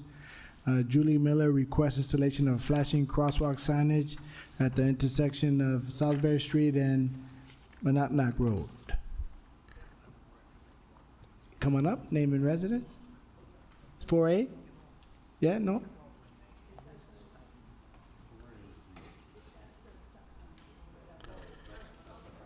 This one is the flashing crosswalk signage and Yes. Salisbury Monadnock. Yeah. Hi. How are you? Sorry. Good, how are Name and you? residence. I thought somebody else was doing it, but I'm happy to. Susan Allen, Monadnock Road. There we go. So across I walk my dog every day. And when you are crossing the street on a crosswalk, which are sort of iffy at this point because there have been construction going on, cars do not stop. They just don't. So if there was a flashing light, like there is down towards WPI, they do see you and they do stop. As Mr. Bartleson said, there was someone who had been hit on that crosswalk. There have been some near misses on that thing. So if you did have just the flashing lights and the crosswalk redone when the road is repaved, but at least those go in, people understand that, oh, you need to slow down and let the pedestrians cross. It's like a guessing game. Gotcha. So we would Anybody- appreciate that. No problem. Anybody else want to speak on this item? No. Councilor Economo, you want to speak on the district? All been said. Anybody online? To the chair, there's no one raising their hands. Councilor Heather, you good? All right, I'm going for Commissioner Raleigh. Yeah, Mr. Chair, so this location has been described as a difficult place to cross. There's a couple of issues. One is that traffic that's coming eastbound down the hill doesn't have a particularly great view of the crosswalk because you're sort of coming around a corner and over a little bit of a rise. Then it's a different problem in the westbound direction. There's 2 lanes of traffic, so 2 lanes are always difficult at an uncontrolled crosswalk because we have what we call a multiple threat potential there, which means one car may stop for the pedestrian, the other car can't see them because they're going the same direction. The pedestrian's then in the blind spot there. So those are kind of classic locations where you want to have something like a rapid flashing beacon because then there's something else that communicates to drivers that someone's trying to use the crosswalk. So we do recommend approval of an order requesting a rapid flashing beacon at this location pending funding. As you know, we get a lot of requests. We're making a lot of progress on getting these installed. You've probably seen them pop up all over the city. These are for the LED flashing signs, Not the RFB. Okay. So even faster. So the request was for the ringed LED flashing sign, so that draws attention to the crosswalk. It's not a pedestrian activated sign. There is less of a lead time on those, so the good news is the wait time would be shorter on that if it's approved. Again, a good application at this location. Longer term, I think and this is something we talked about, when that section of Salisbury Street gets repaved in conjunction with some of the traffic signal work that is ongoing in conjunction with Mass DOT down at the intersection. I think we want to take a long, hard look at whether that second lane is needed up the hill or whether it could be reconfigured without detrimental impacts to be 1 lane in each direction, which would significantly improve the pedestrian safety as well. So, but that's separate from this. Certainly right now, installation of the flashing signs makes sense and we recommend approval. Okay, we're going to move to approve the item. Roll call. Councilor Balata, Councilor Ojeda, Yes. and Chairperson Councilor Rivera. Yes. So we're moving on to 4B. Julie Miller requests a crosswalk at the intersection of Salisbury Street and Monotna Road be repainted. That wasn't me, but Yes. Come on up. same thing. Same thing. All right. Same thing. You want the Once the crosswalk? road is, even if you could temporarily do something so that people know people are trying to cross the street, it would be helpful. A temporary one, that's all. Okay, let me, nobody else here to speak on this item? No. Okay, Commissioner Raleigh?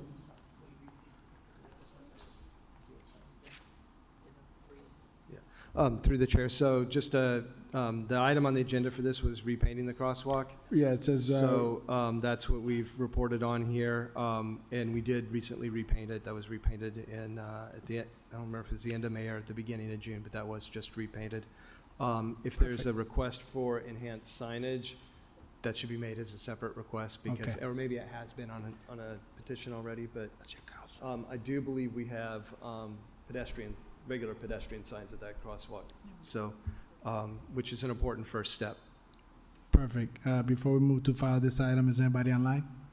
To the chair, there's no one raising their hands. Okay, we move to file this item. It's been taken care of already. Roll call. Councilor Balata, Councilor Ojeda, Yes. and Chairperson Councilor Rivera. Yes. Before we move on to the next item, I'm going to go back to 13D with Councilor Economo's item, Jaffe's item. Councilor Economo, you had some questions. You met with, for Commissioner Raleigh? Yes. Got to meet with the residents. Thank you, Mr. Chairman. Now, I know whatever we do temporarily is going to make the phone ring one way or the other, right?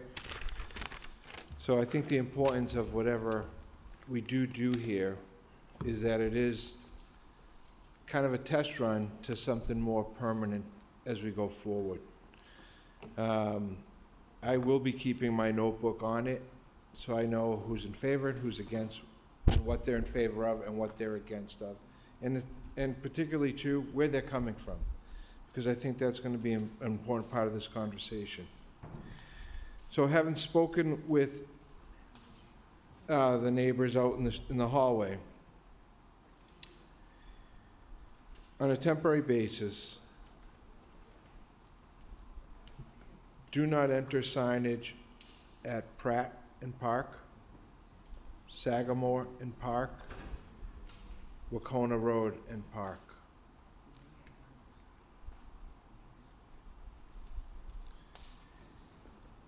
And then on the Salisbury Street section,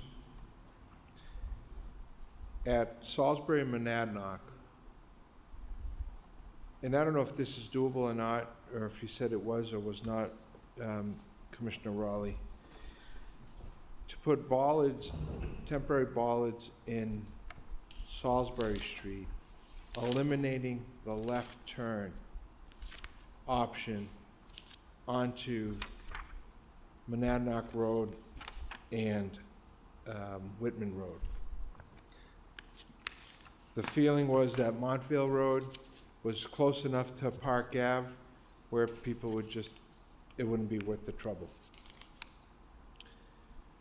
Coming up Salisbury Street from Park on the westerly side, going west, it would be a right turn only into the three of those streets. The only question I have, and I'll wait for your response on these items. How does this play out on Otsego coming off Forest? Because I could see that becoming the new cut through. So through the chair, that's a great question, and it's the one route I would be most concerned about having the potential for some cut-through traffic. It's one we've received complaints on in the past. It is certainly not as direct as the other routes, so someone would have to make the conscientious decision to turn onto Forest and then come down Otsego. So I don't expect a huge increase, but I don't think we're going to know until we try it. So what I would ask, if as long as you guys are open to it as things developed, how we can look at that as well. And then just anything we can do at the four-way stop at Whitman and Sagamore Road to pronounce that further, so vehicles just aren't rolling through the stop signs there. And then on top of that, I would just ask for what kind of time frame would you be looking at for implementation of these temporary measures? And on top of that, I would ask for Worcester PD's help with enforcement. All of this is for naught if we don't have some type of enforcement measure up front. And I think notification to the general neighborhood would be appropriate here too, just so they are aware of what's going on a temporary basis. And then we can see how it plays out after 90 days, and we can reconvene and see what we can or cannot do for a permanent basis. Thank you. So through the chair, I think our goal would be we'd want to test this summer. Yes. So our intent would be to try to get this in place and test it this summer. I do need to do some homework with the clerk's office in terms of the proper procedure to get the 90-day trial in place. I'm not sure whether we can use the order that's currently in place and report out on that. I think we can, but I do want to confirm that with the clerk's office and the law department. Otherwise, we might need to submit a separate item, either a petition specifically outlining that request and requesting the 90-day trial, or something from the administration. That delays us another month or so. So I'm hopeful that we can just do that as a report out from this committee, particularly given that it would be as a 90-day trial. So we will look into that. And if that's feasible, then that would go on the, if we could get it on the next council calendar, that'd be great, which is July 21st. Right. Otherwise, we're into August, and we're starting to see that time frame tick away. I think it needs to be, we need to get through the 90-day trial before the end of October, because then we're getting into the season where we've got, we're starting to do street sweeping and getting ready for snow. I'd like to see it done before the snow flies, right? Yeah. Just so at least we know where we're then we can talk about it over the winter and go from there. That would be, I think that was our general consensus. And like I said, I know there'll be opposition to it. It's only natural. But I feel we have to try something here to see what we can do to alleviate the pressure. That's all I have. Thank you, Mr. Chair. Thank you. Councilor Ojeda has a question. And I just real quick, I just sorry. want to say thank you. Thanks for taking the time to hear this. Thanks for putting the effort into options. I do appreciate that. I know it's not an easy thing, and I'm in it with you, as are the neighbors. So thank you. Thank you. Councilor Ojeda? Thank you, Mr. Chairman. Through the chair to Councilor Economo. So the left turn that they're cutting off, and if we could potentially put the what's it called again? I'm sorry, stanchions? Yeah. Bollards. That's cutting off what street? Making a left on? Monadnock, right? So what? I don't know. I want to make sure we get this right. So the residents that live on that street, how would you get to your street? Like, So would the you have to plan- go around them? So the plan would be to generate the traffic flow on the main arteries, right? So you're either coming from the north down Park Ave, taking a right onto Salisbury Street, and then taking a right into the neighborhood, Okay. right? If you're coming down Salisbury Street and you get to those streets, you'll be unable to take a left. So I'd have to continue Right. on. Okay. Or you'd have to continue straight. So the whole key would be to try to move it that way. And like I said, the only issue would be on Otsego Road. And through the chair, so there definitely would be some impact on Otsego Road. If it ends up being a small amount of impact from local trips, that may be tolerable. If we do see some of the cut-through trips actually migrating over that far, which I don't expect, then that's a whole other issue. So that's something we'll want to definitely keep our eye on. Yeah. You have a question, name and residence? Yeah, Dan Benoit, 49 Monadnock Road. So to the point of not being able to take a left, I work in Tatnick Square. When I come home, I take a left onto Monadnock Road to get to my house. I won't be able to do that. I'll have to go around to Otsego and travel down. And so now I go around Forest and down Otsego. Or I have to go down Salisbury Street, and now I can't enter. Well, yes, I could turn left onto Montfield. But if I'm coming from Park Ave, say I go to the grocery store at Shaw's, I'm coming back to my house, I can't go Pratt, I can't go Monadnock, Sagamore, and I can't go the next street. There's no way for me to get back to my neighborhood. So this is very inconvenient, not just for me, but everybody who lives in the neighborhood. I don't see how it's really tenable. I know this is not a good situation all the way around, right? I get that, but I think the people who are going to suffer are the people who are living in the neighborhood, because I think people who want to cut through the neighborhood are going to cut through the neighborhood. So I just want, and we had a meeting over a year ago with the community to discuss a lot of these options, and they were all, I thought, dismissed because of the inconvenience to the neighborhood. So I want to go on record as being strongly opposed to any of these. Okay, thank you. Commissioner Rowley?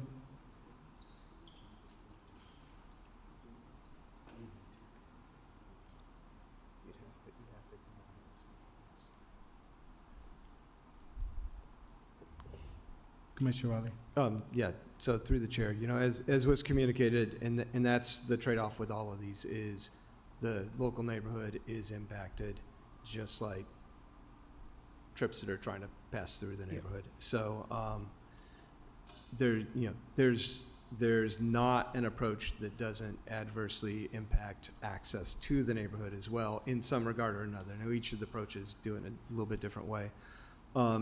As this combination has been described, so access to the neighborhood, if you're coming from the Park Avenue corridor, so as Mr. Benoit said, coming down from Shaw's, let's say, you would need to go all the way to Park, or to Salisbury, turn right, and then turn right into the neighborhood. So maybe not a big deal at 9 o'clock at night when there's no traffic, but, at 5 o'clock, a little bit different set of circumstances.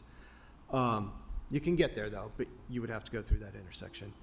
The other alternative is you could go out to Grove Street, turn left on Forest, turn left on its, actually, is that no left at that time of day? Yeah, you can turn left off of Salisbury to Forest, then you take a right on Otsego. And as we said, there's no, Mr. Benoit's right as well. I'm not here to diminish anything that he had to say too.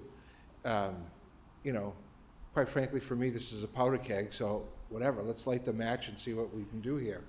But I think on a temporary basis, I think it gives us the opportunity to see what works and what does not work, right? So when we come back during the winter, we can, again, convene the neighborhood, have that discussion, no, this did not work. This was terrible. That intersection at Forest and Salisbury was a nightmare, as it is on a good day. And it just helps lay out a plan going forward, because something needs to change in this vicinity. Reese, do you want to say something I else? just want to add, I wouldn't be able to take a left coming out of Monadnock onto Salisbury Street as well. So if I'm coming up Monadnock Road and I want to come downtown, I can't take a left there because you're going to put bollards in the way. So it's just... It's going to be a lot of discussions going on, Mr. Benoit. It's a very difficult situation, and I think there needs to be more community involvement, particularly in that neighborhood. The Montvale neighborhood should really fully understand what's going to happen before it's implemented. Yes.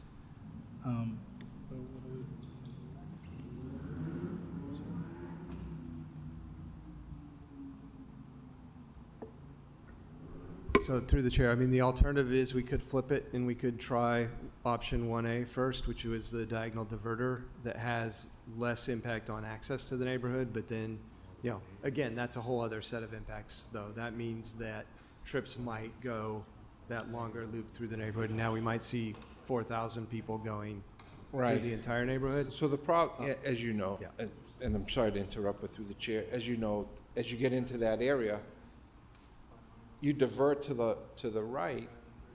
Now that's bringing you into more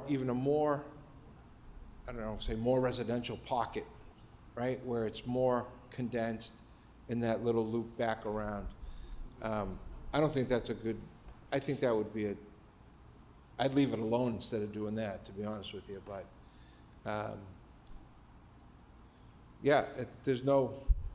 I'm not here to tell you there's an easy solution, because there is not an easy solution. But I do feel that, and it was said to the residents out in the hallway, that I think the biggest inconvenience is to themselves. And they are aware of that. And I think that's something that we need to look at. Like I said, this is just, it's gotten too big, too much in that neighborhood. I'm back. Yes. Susan Allen's back. If you were going to put the diverter in, I would request that you put do not enter or not a throughway once they get to the corner of Monadnock and Sagamore.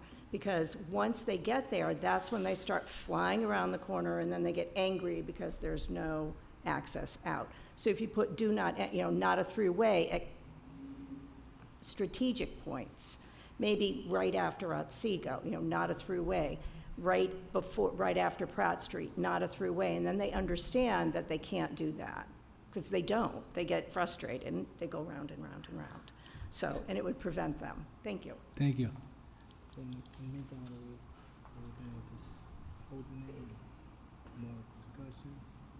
If I may, just one. Sure. Sorry, Go just ahead. one last thing. I don't mean to continue this. I think one of the most important thing, and Councilor Economo, thank you so much. you know, one of the biggest things is the biggest thing is having resident input. But we also need to have enforcement in this matter, right, with your signage and stuff like that. So that's something that I think we're all in agreement that whatever we do here, we got to make sure that there's enforcement there to help through this process. People that lived in that neighborhood, I admit, I go through there, right? I'm trying to get through there, right? I'm not speeding, trust me, I'm not. But I get it, right? And it's just the way the traffic or the flow is in our city. So people always try to find the easier route. I understand that. But if there's enforcement there and residents understand that, you know, we're doing the best we can, I think, I'm glad you came up with the idea of, you know, the signage. The signage is important. Like, we can focus on enforcement there. The last thing I want is someone going to grocery shopping and have to another half hour just to get back home because you're going, and, you know, if there's a car accident or whatever, now you're waiting longer or whatever it may be. So I think we really have to make sure whatever we do here, Commissioner, through the chair to the Commissioner, is that we ask for making sure that this enforcement helps us with this, because it's going to take a long time for people to get this. You know, people have been going through there for years. And some of the residents too, right? They're going to have to remember, you know, oh shoot, I can't go this, I got to go that way. So the reason why I wanted to speak is that, you know, let's just make sure whatever we decide. I do like what Commissioner Raleigh suggested, 1A, but we have to make sure there's enforcement involved in this, through this process. If I may, Mr. Chairman, just one last comment. And I want to thank the committee too for taking an interest in vetting this. Is there any, as a municipality, do we have any input, like with Waze or Google Maps, to let them know of traffic changes or access changes? Through the chair, so we do communicate with them. That's through emergency services. Those services are pretty good about reflecting road closures and that kind of thing. They do not entertain the notion of streets to be avoided, unfortunately. So we can tell them, hey, this is not a through street. You should not be directing traffic through there. They won't reflect that in their systems. Very good. I think I've said all I have to say. I appreciate you guys for listening. Thank you. Okay, I think what we can do in the meantime is, I'm gonna put a chairman order and ask the city manager to give us a report on a 90-day trial we can do, for that area. Mr. Chair, so I think that makes sense, that would be the best way to do that, and I'll look up on too from the clerk's office. If this committee reported out requesting that the manager submit a 90-day trial, and we'll follow the parameters as we're discussed here, there may be some tweaks as we kind of look at those two things together. And then if that got approved by council, then it would be implemented. Contingent on the funding. This isn't a ton of money, but we have to make sure that we have the money available. That would be hopefully be implemented this summer then. Okay. Roll call. Oh, Clarification, did you say council approval is necessary? Through the chair, for a 90-day order, yes, city council will be. I don't see no problem with that being approved. Okay. All right. You got it. Which I would expect on July 21st would be the next meeting. There you go. Roll call. To the chair, so would that be a chairman's order, or would that be like an approval of the item? It's gonna be a chairman order. And then would you like to just like place the item on hold, perhaps, if you'd like to come back for Yeah, another let's do discussion, that, or- please. All right. So there will be the motion would be chairman's order for a 9-day trial and to hold the item. Yes. Councilor Bilada, Councilor Ojeda, Yes. and Chairperson Councilor Rivera. Yes. All right, we're up to 12A, traffic and sign petition. Councilor Morris, A. Bergman on behalf of Paul and Aurora Brule. I hope I said that right. Request installation of 25-mile-per-hour signage on North Parkway. Name and resident. It's Paul Brule, 40 North Parkway. I've actually got two petitions. I've got 10C and I've got 12A. You want me to speak to 12A first? You can speak to that first, because the 10A and C are next. 10C is my... Yeah, those are next after 12A. Okay, so I'm on, this is for traffic signage? This one here is for the, yes. 12A? Yep, 12A. It's 25 mile per hour. Yeah, so this is a non-powder keg petition. I don't think too many people will be upset about it. We're just looking for signage. Yeah. When the city ordinance passed the 25-mile-an-hour limit, there's only advisory signs right now, yellow signs, because it's a curvy section of the street. I don't believe there are any signs along the non-residential portion, so we're looking for the 25-mile-an-hour speed limit signs. The speed feedback signs would be terrific as well as, I'll throw this one in, school zone signage on the section that abuts Burncoat Middle School property. That is actually a school zone. Those are all great stuff, but we gotta put a petition forward for those. Got it. You got it. Well, we'll work on that. So Commissioner Raleigh. Great. Yeah, thank you, Mr. Chair. So even though it's not in this item, I can report that school zone signs are being installed throughout the city around the schools. So there was a lot of, I think as councilors are aware, there was a lot of catching up to do to get those school zones properly signed. So that's an activity that's taking place this summer. In terms of this petition, as I stated earlier, now that we have the legal ability to sign these 25-mile-an-hour limit or zones, we do recommend them on arterials and major streets. North Parkway is not an arterial, but it does have a long history of complaints about speeding, and that's been verified through speed studies. So we do recommend approval of a 25-mile-per-hour zone on this street. All right, we move to approve the item. Roll call. Councilor Balata, Councilor Ojeda, Yes. and Chairperson Councilor Rivera. Yes. All right, now we move on to 10C. Councilor Mosley Bergman, on behalf of Paul and Aurora Brule, request installation of a stop sign on North Parkway at its intersection with Davidson Road. Terrific, thank you. Once again, I want to thank Commissioners Westerling and Raleigh, as well as Councilors Bergman and Balata, for their ongoing involvement and support in our neighborhood. As I have testified previously, we have lived on North Parkway since 2001. Back then, the street was quiet and safe. That changed around 2006 with the Route 70 Lincoln Street project, which opened up the east end of North Parkway, providing direct access to Lincoln Street and Route 290. At that time, we joined our neighbors to voice concerns that this would turn our residential street into a high-speed, high-volume cut-through. We were assured by the city that the project would not negatively impact our safety or quality of life.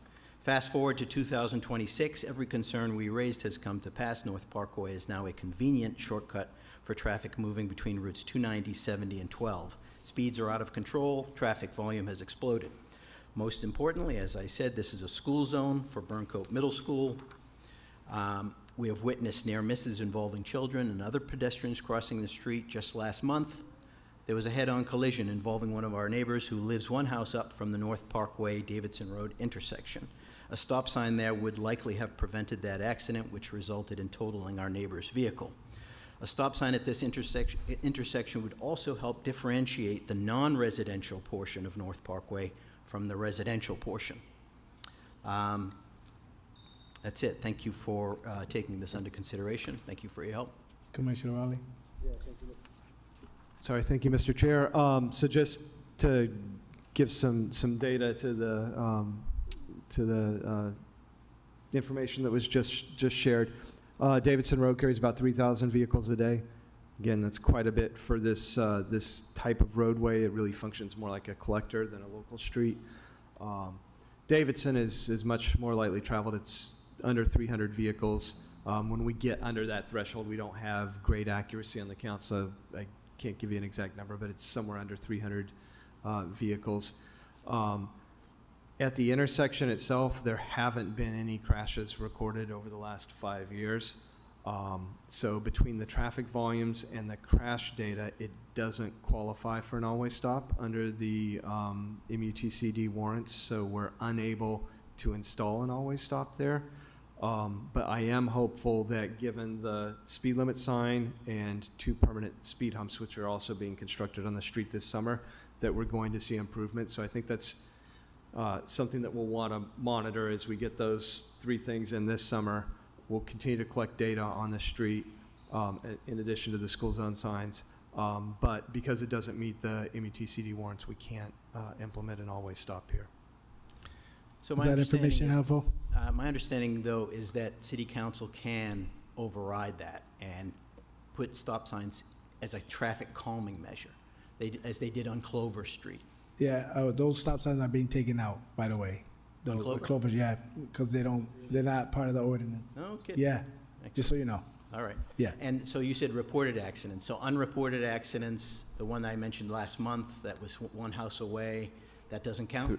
Through the chair, so that may end up in the database. There's often a 2 or 3 month lag. Yep. So we won't typically see it until it gets in that database, unless it's something that was a very serious injury crash, in which case then often WPD will let our department know about it. But for most crashes, we find out about it when it gets in the database. So it sounds like it's probably too recent to be in there. Right. But even with a crash, it wouldn't change the analytical result. And the MUTCD actually specifically prohibits us from using stop signs as traffic calming devices. Got it. So, Okay. And Clover Street is gonna get the same thing. They're gonna get the speed bumps and the stop signs out. Yeah, got it. Yes. Thank you for your time. Thank you. All right, we'll move to further item, roll call. Counselor Bilada, Counselor Ojeda, Yes. and Chairperson Counselor Rivera.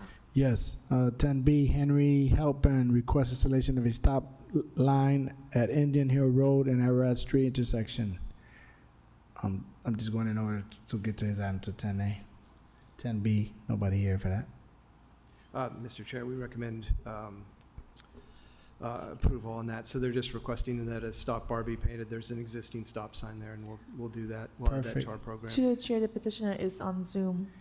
All right, can we hear from the I will go petitioner? ahead and recognize now to Mr. Henry Halpern. You may go Hi. and yeah. Yeah, hi. Henry. Thanks for having me. So, just like you said, there is a stop sign, and people do cut that corner, close, and they come into oncoming traffic. So, it is definitely a great thing to have that there. I've almost been hit head on a couple of times as I try to pull out onto Ararat Street. But I do have another question here, and that is that this ask was part of a bigger ask, right? And it had a yield sign and do not block the intersection. It was all sort of rolled into one request. So this was broken out, and so this is definitely important. But I'm also want to check in on the other items. Through the chair, so I believe the clerk's office would have to verify this, but I believe the other items are still pending as separate items on the pending list. And this was broken out separately, so it's just the stop bar that's before us tonight. But I do believe the other items are still pending. Okay, great. And so can I also just comment on the powder kegs? I've been sitting here listening to everything. It's quite interesting. The whole powder keg thing. So, everybody's talking about, how to maneuver the traffic through the neighborhood. Some people want to be able to maneuver it. Some people are, against it. They want the signage, et cetera. So it seems to me that the cause of the problem is that everybody doesn't want to get jammed up at the intersection of Park Ave and Salisbury. Is there any way to make that less painful with a right turn only lane and a right turn on red, something to relieve that pain? Like everybody here goes, I go through there occasionally, and everybody does, right? It's everybody in the city uses that sort of thing, but and it's because that intersection is kind of painful, right? So I'm just kind of throwing it out there on the table. Any way to make that intersection better so people don't, mind going through it as opposed to cutting through the neighborhoods. That's all.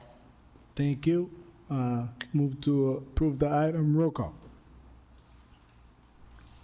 Counselor Bilada, Counselor Ojeda, Yes. and Chairperson Counselor Rivera.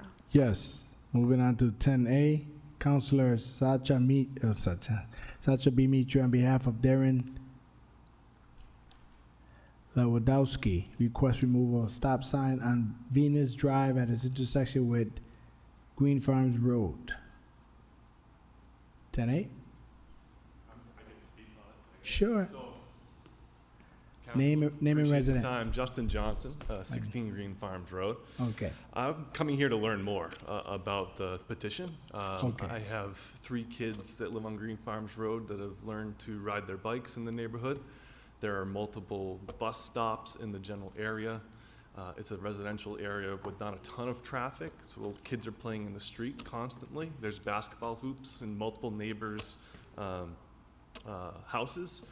It acts as a deterrent to speeding in the area. There's a Right. lot of youthful operators. It's a young neighborhood. There's a lot of kids. There's a lot of people learning to drive in the neighborhood. And I think the biggest theme sitting here today and listening to everybody is public safety. Sure. And coming from a place of, I guess, just no data, but common sense. When you're talking about removing a deterrent to public safety, it kind of raises the hair on the back of my neck, being a taxpayer and living in the general area where this would potentially be removed. A lot of people are walking on these streets. Again, there's a lot of kids riding bikes. There's bus stops, kids learning how to drive, and I just want to make sure I'm voicing my opinion, being part of the neighborhood, and learning more about Thank you. the why. What's the why here? There you go. Appreciate it. Anybody online for this? To the chair, there's no one raising their hands. Commissioner Raleigh. Yeah, Mr. Chair, so in this case, this is a situation where there's an existing all-way stop, and I'm actually just pulling up the schedule so I can see how long it's been in place here. It's been at least 13 years. Yeah, and I was just curious, actually, as much as anything, to see when it was first installed. It's always a little bit difficult to assess an existing stop sign against the warrants because you don't know what factors that the engineer at that time was taking into account. I can tell you it doesn't meet the traffic volume warrants. There's not enough traffic. If this did not have a stop sign today and it came before us, we couldn't warrant it based on the traffic volumes. Currently there isn't a crash issue. However, would that be the case without the stop signs? I can't say definitively. Sorry to interject, but I don't think anybody want their name attached to a removal of a stop sign and an accident were to happen. Why would you alter the course of the future and remove a public safety item if you don't need to necessarily? Okay. Sorry. So, Mr. Chair, so this was approved in 1996, so it's been in place for 30 years. Long story short, if this were a new petition in front of us, it would be a difficult one to approve, but it's been in place for 30 years.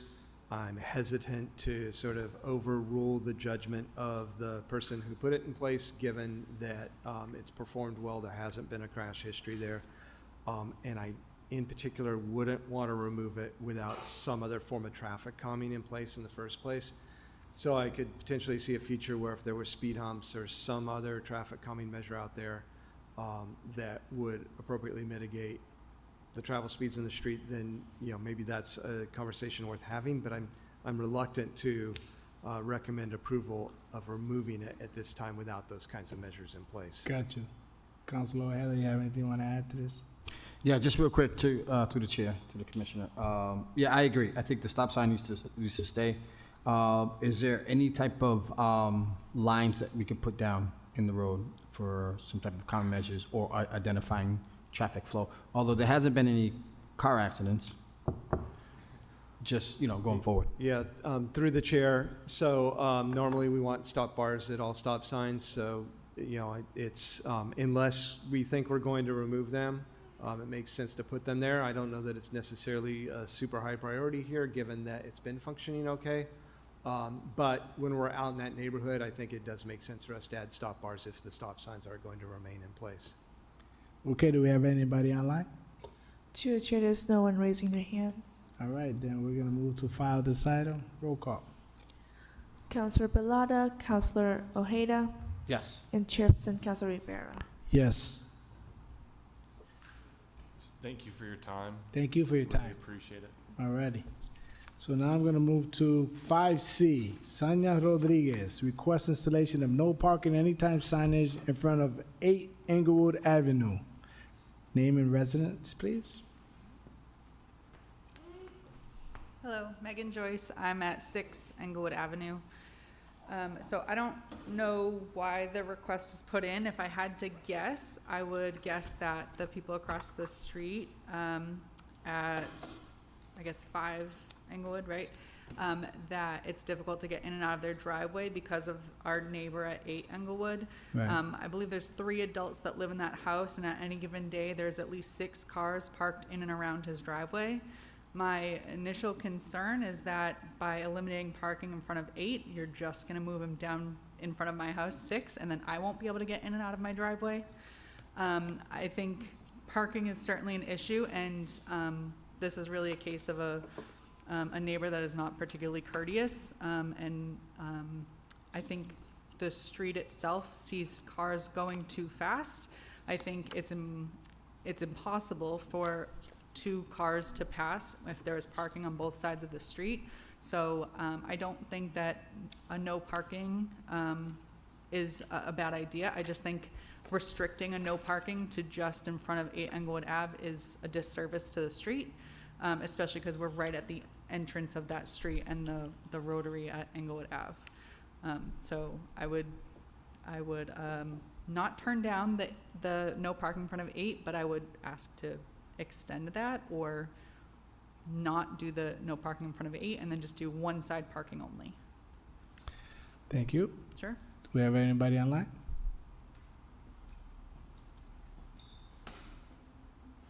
To the chair, there's no one raising their hands. Councilor Heather, anything you want to say?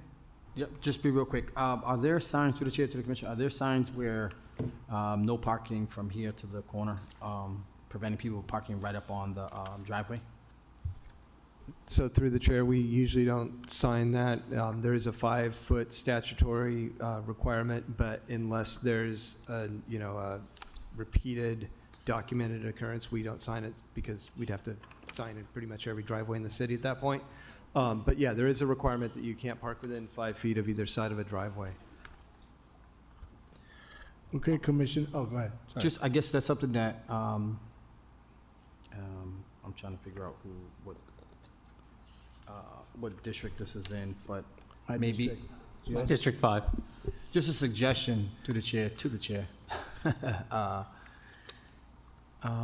maybe something from the office, letting residents know that there is no parking, that 5-foot buffer zone. So then you don't have to put a pole at every single driveway. I think it's just a reminder. Yeah. We've been able to do that. We've been successful in certain areas. Just to send out constant reminders with that. So just a suggestion.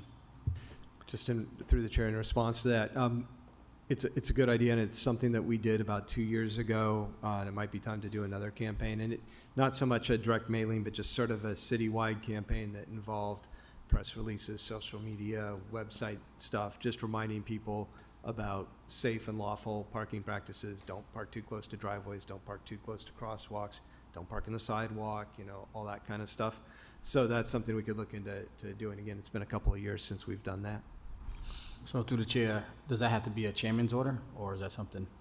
That doesn't To the necessarily, I department. mean, you could certainly do one if you wanted to, but it doesn't necessarily need to be one. I think it's probably a good idea for us to do that campaign again. Okay. Sounds good.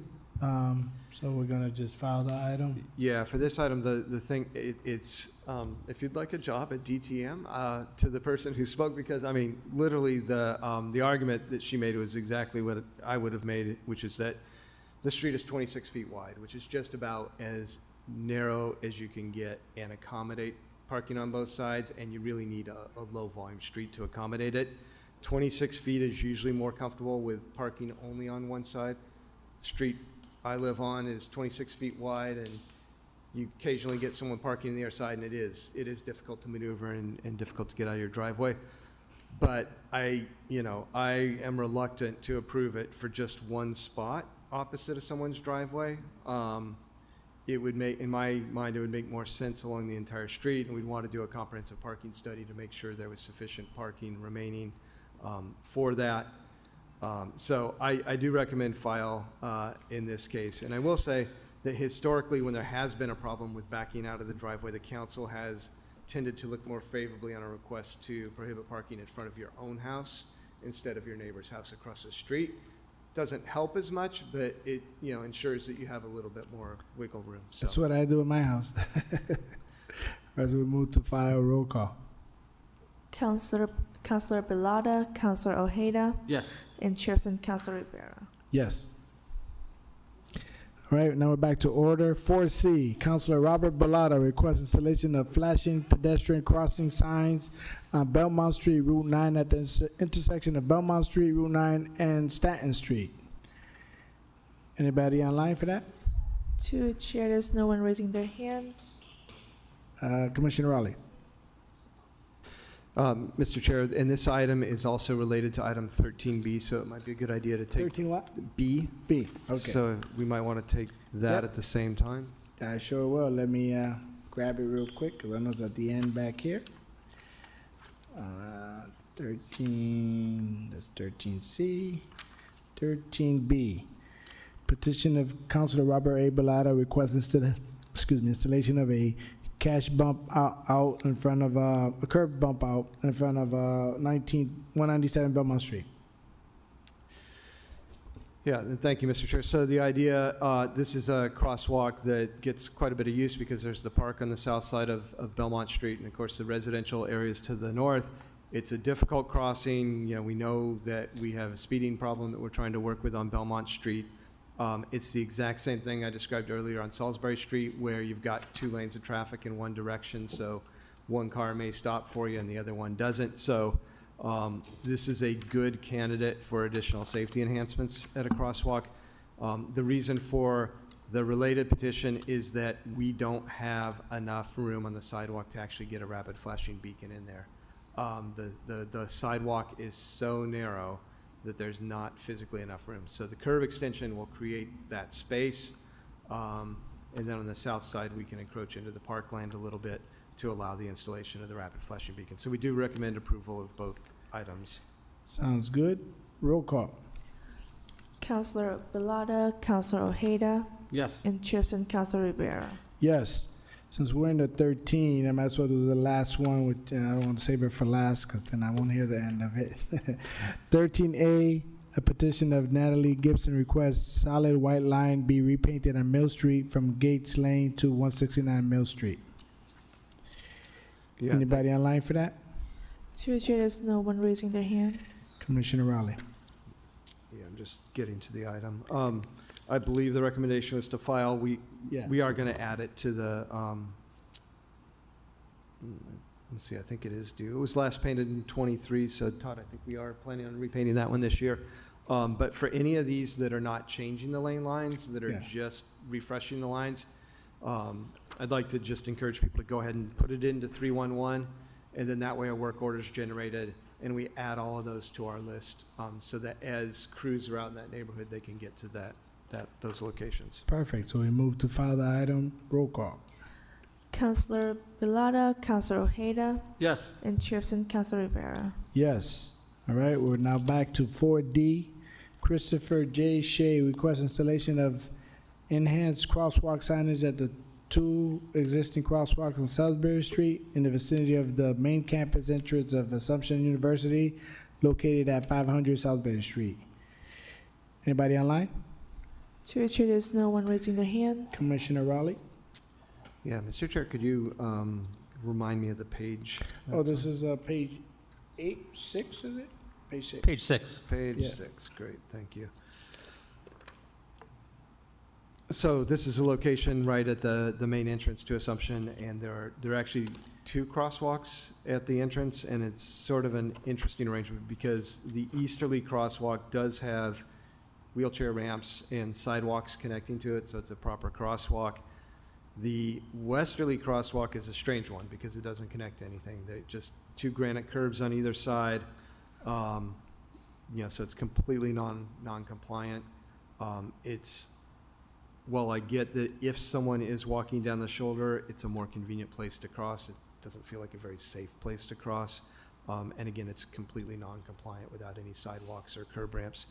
So what we would recommend is that, yes, let's go ahead and enhance the crosswalk, the easterly one, which is properly configured and I assume gets more use given the sidewalks. Let's go ahead and approve the requested, is that a flashing? No, it's just No, it's just Oh, signage. I'm on the wrong one, I'm sorry. I'm sorry, I was giving the wrong, oh, no, I'm on the right one. They're just seeking the sign, so it currently doesn't yeah, have. they're just it currently seeking doesn't the have- signs that are not It doesn't there. have the Two pedestrian and signage, crosswalk Existing signs. crosswalk Yeah. signs, Salisbury Street, yeah. So absolutely should have Yeah. existing signage. But I did want to point out that the other crosswalk is non-compliant. I think that's one that, we'll want to talk to the university first, but probably should be removed and encourage people to cross where we get Gotcha. have the sidewalks, can get the proper signage in, and have the wheelchair ramps. Sorry to No make problem. that longer than it needed to be. All right, we move to approve the item. Roll call. Oh, Councilor Heather? Just real quick, thank you Sure. to the chair, to the commissioner. Also, I was thinking, when you talk to the university, I use that campus quite often for a lot of the sport events I have. So I know the traffic can go by pretty quickly. Maybe talk to them about some type of, some type of blinking lights to slow it down. Some more light at night, or whatever maybe. It's pretty well lit, but I think it'll be good if they can, jump in on helping slow down traffic or whatever. Maybe I believe there was someone had got hit by a car there a couple of years ago in that area. So again, just trying to find a way to get the university to get on board of whatever design or what we want to do in this area would help us. Okay, motion to approve. Roll call. Councilor Bellotta, Councilor Ojeda, Yes. and Chairperson Councilor Rivera. Yes. For E, Councilor Jose Rivera, on behalf of Catherine Holmes, request installation of crosswalk at the intersection of Talawanda Drive and Brookline Street. Anybody online for that? To the chair, there's no one raising their hands. Commissioner Rowley? Yeah, Mr. Chair, so this is kind of a funny intersection in that the legs of Talawanda Drive don't really line up very well, and there's kind of a weird hill there. It doesn't look like there's a way we could get a compliant crosswalk in with the existing curb ramps, so at some point in the future, when this, all streets are going to get resurfaced at some point. When this gets resurfaced, we should incorporate some modifications to the corners so that we do get better curb ramps in and can at that time get a crosswalk in. But there's not really an easy way to do that now in a compliant fashion. So the recommendation is to go ahead and approve the request, but note that it should be done at a future time when the intersection can be modified through a resurfacing program. Sounds good. I do know that you've had some additional correspondence as well, and there may be Others coming. other petitions coming. Sidewalk. Yeah. And we did notice there are not currently stop bars out there for the stop sign, so, you could put a chair's order in requesting those if you wanted. You don't need to, but that's something that will help sort of identify the intersection.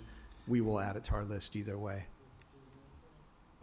For painted stop bars at the stop signs, just to help define the intersections so that Yeah. if pedestrians are crossing, the people who do have stop signs today Oh. will be more apt to follow those. So again, we're going to add it to our list. If you don't want to put the chair's order in, it's No, fine. you're gonna add it to the list, Yeah. then perfect, let's get it. Okay. Let's do that, we'll approve this, obviously knowing, when the future, when you guys put the work in. So roll call. Councilor Bellotta, Councilor Ojeda, Yes. and Chairperson Councilor Rivera. Yes. So we have 4F, Tina Langell requests the protected pedestrian crossing time at the intersection of Main Street, Pleasant Street, and Front Street be extended. Anybody online? To the chair, there's no one raising their hands. Commissioner Rowley? Mr. Chair, so we did check the pedestrian crossing time here. It is compliant with the standard, which is enough flashing don't walk time for someone walking 3.5 feet per second. The thing that is a little funny at this location is that there's 16 seconds of flashing don't walk that's required, but some of that can be allocated to what's called a pedestrian buffer phase, which is when everybody has a red light. So your flashing don't walk ends, you have a solid red hand, indicating don't cross now, but the vehicles don't have a green yet either. Okay. That's typically 2 seconds. So if the mandated time is 16 seconds, what you normally see is 14 seconds of flashing don't walk, Gotcha. 2 seconds of all red. Here, we have the full 16 seconds, but it's only 12 seconds of flashing don't walk and 4 seconds of red. Oh, wow. So it's the right amount of time. There's some question about, is it really allocated the way it should be? We want to take a little bit deeper look at that. We may end up moving some of that all red back over to the flashing don't walk, which will give a pedestrian the perception they have more time, even though they do have the right amount of time currently. Long way of saying, this item can be filed. It's been verified to be the correct amount of time, but we're going to continue to look at how it's allocated All across the right, phases. move to file the item. Roll call. Counselor Bilada, Counselor Ojeda, Yes. and Chairperson Counselor Rivera. Yes. We're moving on to 5, no parking petitions. 5A, Aníbal Correa requests installation of no parking anytime signage in front of 21 Lodi Street. Anybody online? To ensure there's no one raising their hands. Commissioner Raleigh. Yeah. I haven't had recent conversations, but we did speak on this, several times. As you know, Lodi Street, there is, especially during the ball season, there's a lot of issues with parking there as well. And then that's one of the roads that we've been working on at the Green Island meetings as well. So it'd be good if we could work on this and make this happen, but I know there are some other things that we're working on as well. Through the chair. So my sense is that there was an order, if I recall correctly, and Todd, correct me if I'm wrong, but there was an order already requested for the signing the 5-foot clearance from the driveway, because this is a case where it's a little bit different because of the ballpark traffic. They are seeing encroachment all the time. So those signs will be installed. If they haven't already, they should be pending.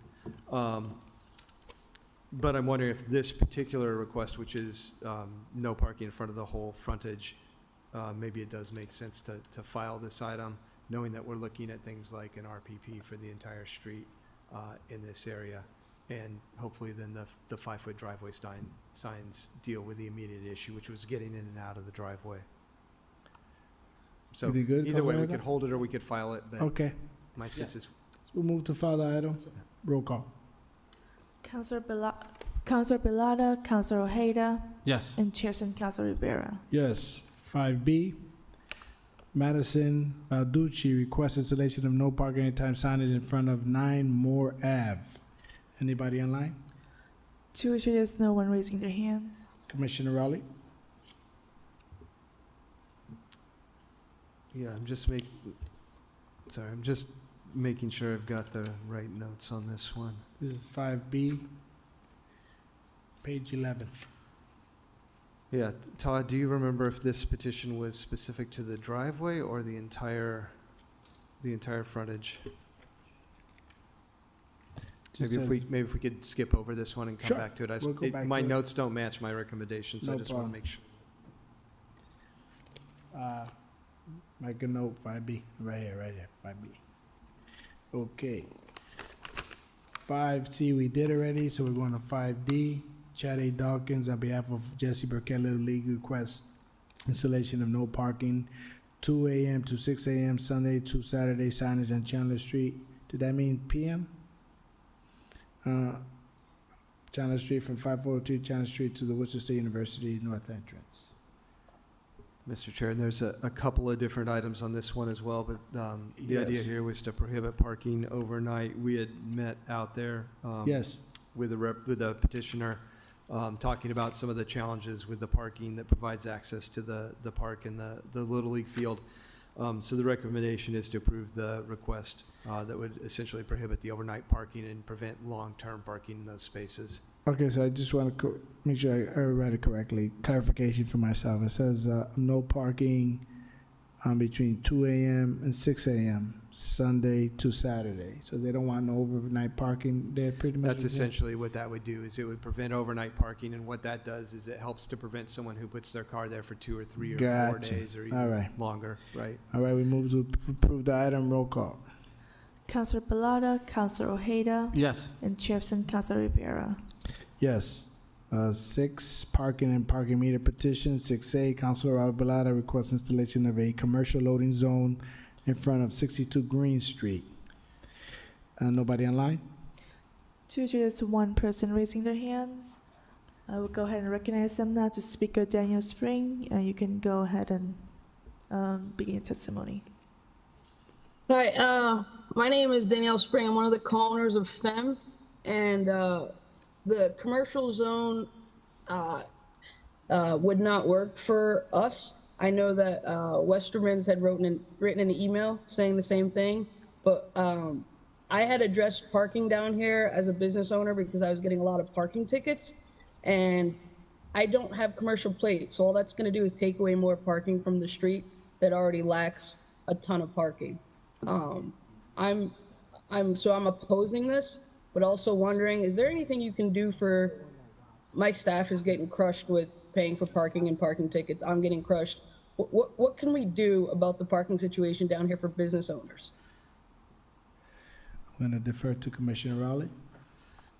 Yeah, so the first thing I'm going to recommend, through the chair, I'm going to recommend that you reach out to the Department of Transportation and Mobility, and we can schedule a time to talk with you. We meet with business owners in the Canal District, which has a significant parking impact, obviously from the Polar Park as well as all the other uses in the area, to try to figure out how we can best manage that, as well as businesses downtown. So you can find our contact info online, or you can email us at mobility@worcesterma.gov and just say that you'd like to set up a time to talk about parking. In terms of this specific proposal, so one of the challenges is, businesses have a lot of different needs. You want to sort of maximize the availability of parking for customers, but at the same time, a lot of businesses do require things like commercial loading zones. One of the things that we're trying to do now is limit the times on commercial loading zones, so they're only in place during the morning. But Mr. Chair, I believe we did receive an email from the counselor saying that he's no longer interested in pursuing this particular one. Yes. In which case we would recommend that the item be filed. But I do want to encourage the person who just spoke to reach out, and we're glad to come out and meet with you and talk about, the parking challenges that you're experiencing and brainstorm some ideas about how those can be better managed. Thank you. Thank you. Move to file the item. Roll call. Councilor Balata, Councilor Ojeda, Yes. and Chairperson Councilor Rivera. Yes. 6B, Councilor Robert A. Balata requests installation of a commercial loading zone in front of 118 and 126 Water Street. Anybody online? To the chair, there's no one raising their hands. Commissioner Rowley. Yeah, thank you, Mr. Chair. So the one change, and I didn't get this in my recommendation, sorry about that, but we do recommend the councilor propose 7 a.m. to noon. We are going to recommend that we ratchet that back a little bit to 6 a.m. to 10 a.m., which is consistent with how we are doing most of our commercial load zones now. At least start with that, and what that does is by the lunch hour, it opens that parking up again for 2-hour parking for customers, and there's a lot of restaurants in that immediate vicinity. Gotcha. But we do recommend approval with the caveat that it be from 6 a.m. to 10 a.m. Okay. Move to approve the item. Roll call. Councilor Balata, Councilor Ojeda, Yes. and Chairperson Councilor Rivera. Yes. 6C, Roseanne Fowler, etc. Request installation of school bus parking only during school hours. Signage in front of Columbus Park Preparatory Academy, located at 75 Lovell Street, also now known as Zilla Nunez Way. Commissioner Rowley. Mr. Chair, so the recommendation is to approve. If you have questions on this, I'm actually going to defer to Todd on it because he's got better familiarity with it than I do, but our recommendation is to approve the item. And no question on my end. Anybody online? To the chair, there's no one raising their hands. All right, we move to approve the item. Roll call. Councilor Balata, Councilor Ojeda, Yes. and Chairperson Councilor Rivera. Yes. 6D, Chad A. Dawkins, on behalf of Jesse Burkett Little League, requests installation of 2-hour parking, 6 a.m. to 5 p.m. Monday to Friday on Chandler Street from 542 Chandler Street to the Worcester State University North entrance.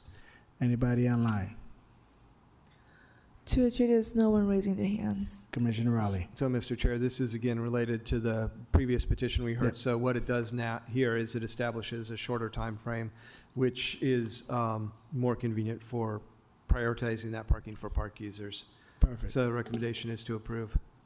Okay, move to approve the item. Roll call. Councilor Balata, Councilor Ojeda, Yes. and Chairperson Councilor Rivera. Yes. Moving on to 7, resident permit parking items. Count 7A, Councilor John Frisolo requests establishment of a residential permit parking zone on the west side of Indiana Street from a point of 260 feet north of Batavia Street to Batavia Street. Yeah, North Batavia Street to Batavia Street. Anybody online? To the chair, there are 3 people raising their hands. I will go ahead and recognize the first speaker I can see, which is Caitlin Kohlberg. Hi, my name is Caitlin Kohlberg. I'm a resident of Leominster, but I teach at Rice Square Elementary School. I wanted to speak tonight because I'm concerned about this residential parking petition because it affects the streets directly adjacent to the school. Our school building unfortunately doesn't have any parking. We're really lucky that the church across the street from our school generously allows us as staff to use a portion of their parking lot, but whenever they have funerals or services or other special events, we have no other choice than to park on the street. So I'm very concerned that if resident-only street parking were to be allowed in this area, staff would have no place to park. And then beyond that, I'm also really worried about the impact this would create on our families. Our school is working really, really hard to increase family engagement and encourage parents to actively participate in their children's education. We're trying to host as many events during the day as possible and host, parent-teacher conferences all the time. It's especially important when, students are so young. It's an elementary school. We're worried that restricting the parking around the school perimeter would make it more difficult for families to attend these types of events. And would really weaken our homeschool partnerships that we've been working so hard on. So I just want to respectfully ask that the City Council not approve any new parking restrictions on the streets directly adjacent to our school.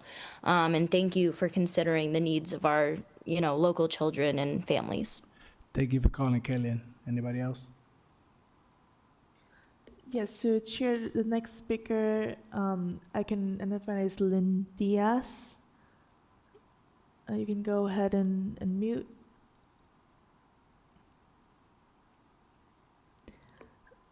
To chair, it seems like the speaker may have some issue with their microphone, so I will go ahead and recognize the next person, which is Tina Chung.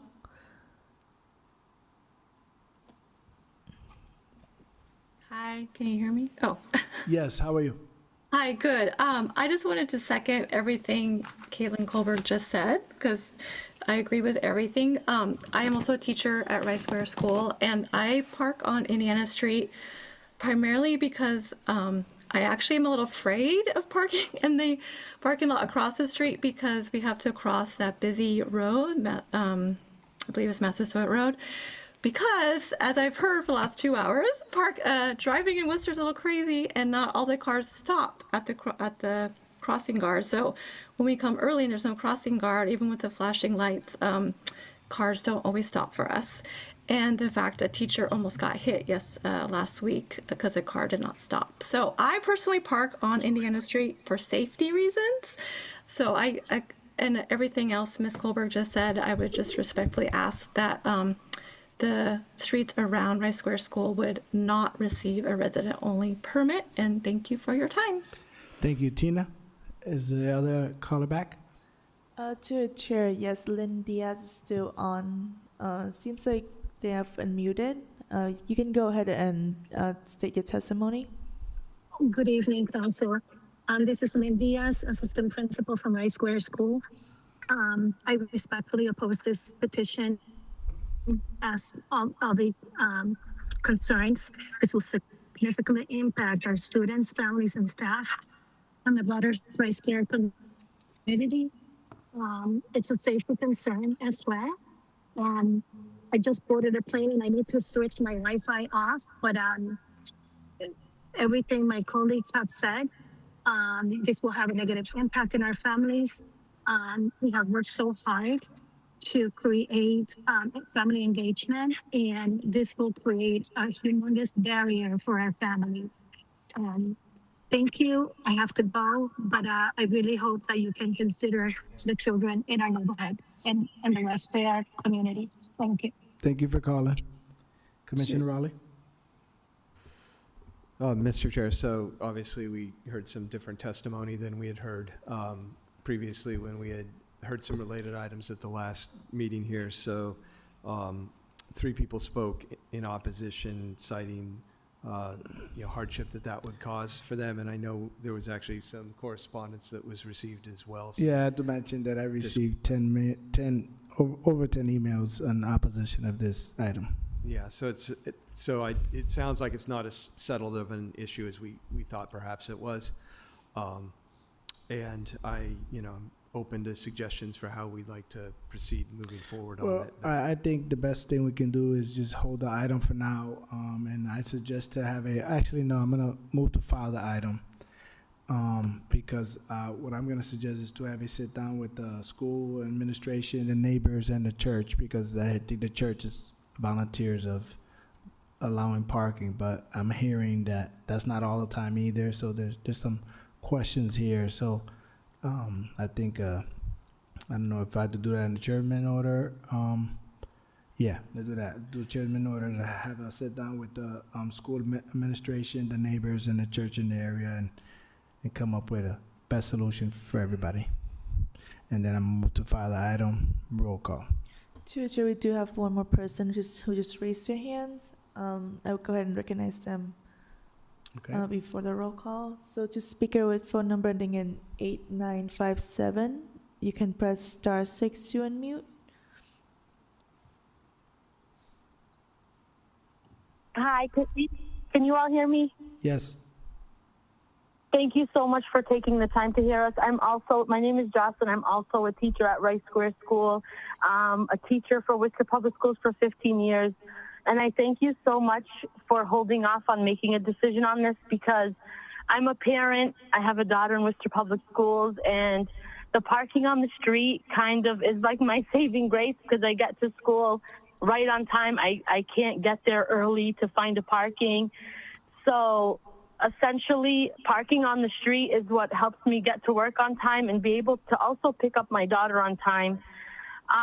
So just like, those in the neighborhood have families and lives, we do too. So that street parking is literally what helps me get to work on time, because there's no way you can find parking at the church at 8:05 or 8 o'clock. It's very hard. Like, parents are parking there.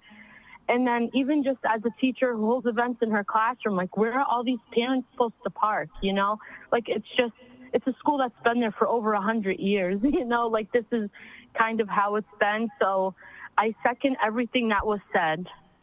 Thank you. Okay, roll call. Councilor Bellotta, Councilor Ojeda, Yes. and Chairperson Councilor Rivera. Yes. All right, we move to 8 speed and traffic enforcement petitions. We did 8A already. 8B already was done. We're moving on to 9 Shrewsbury Street items. This is all Officer Lovely's items. Mr. Chair, I think we could take them all of 9 Perfect. collectively. Yeah. And my recommendation is going to be to file them, but I'll give a report on what we found in the. All right, let's do that for all of our officer, because he also has all the way 9. So we're going from 9A to 9W. All right, do I need to read all of them separately or just? Chair, you just do it collectively. Okay. All right, so we're gonna do, we're gonna take them collectively, but I'm saying, do I need to read them each item? Chair, I think it's up to you, really. All right, I'm just gonna take them collectively then. So, 9A to 9W, we're going to, all Officer Lovely's petitions on Shrewsbury Street. We're gonna follow them all, but I want Commissioner Raleigh to give us an update. Yeah, thank you, Mr. Chair. So these items were all related to the various traffic signals on Shrewsbury Street and the crosswalks. and specifically looking at two things. One is refreshing the paint markings on the crosswalks. Shrewsbury Street is one of those streets that there's so much traffic on it, we end up having to refresh those every year. So that, will be done again. Actually, gotta look at Todd. It hasn't been done yet. So September is when that work will be done. But Shrewsbury Street almost always gets the crosswalks refreshed every year. Most of them are actually still in okay shape, but by the time the end of summer rolls around, they'll be ready. The other part of the request was to evaluate all of the pedestrian crossing times at all the traffic signals to ensure that there's enough time allocated to allow pedestrians to safely cross the street. Same standard that we talked about earlier on Front Street. So we did that work. We looked at each of the crossings, identified a number of locations where the flashing don't walk time needs to be increased. Typically in the order of from as few as 3 or 4 seconds to, in some cases, several seconds. So that work is being done. We're going through methodically at each of the crossings and getting the pedestrian timings adjusted to the appropriate times. In addition, we checked the functionality of all of the push buttons and that kind of thing. We did found some that need repairs, so work orders are being put in to do all of that. So all of that work will be done this summer. You'll probably see the timings get adjusted first because that's an easier thing. And then we'll go intersection by intersection to get the push buttons and any, missing LEDs and that kind of thing. But that's all detailed in the report. You can see for each of the intersections what was found and the work that'll be done to replace that. So happy to answer any questions if you have them on specific locations. That sounds good to me. Any kind of questions, Councilor Ojeda? All right, nobody online? Two chairs, no one raising their hands. Okay, we move to further items. Roll call. Councilor Balata, Councilor Ojeda, Yes. and Chairperson Councilor Rivera. Yes. We're on to the stop sign petitions. 10A, we did already. Then we move on. 10B and 10C is done already.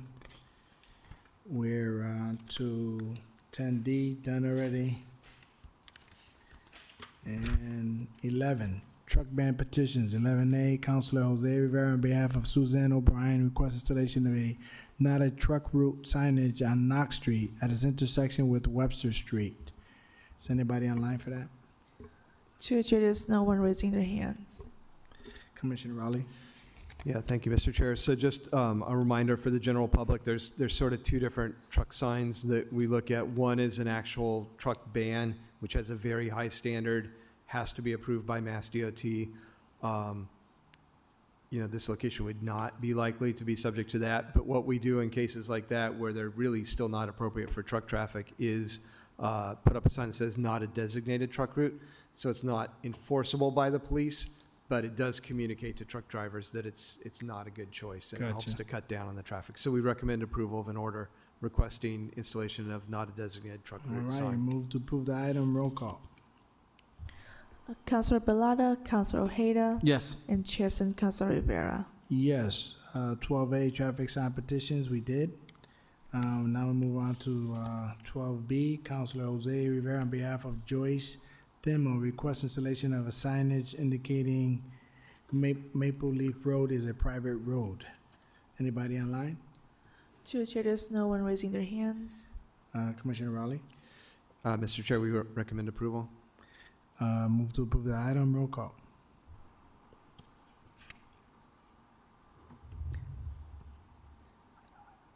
Okay, Councilor Balata, Councilor Ojeda, Yes. and Chairperson Councilor Rivera. Yes.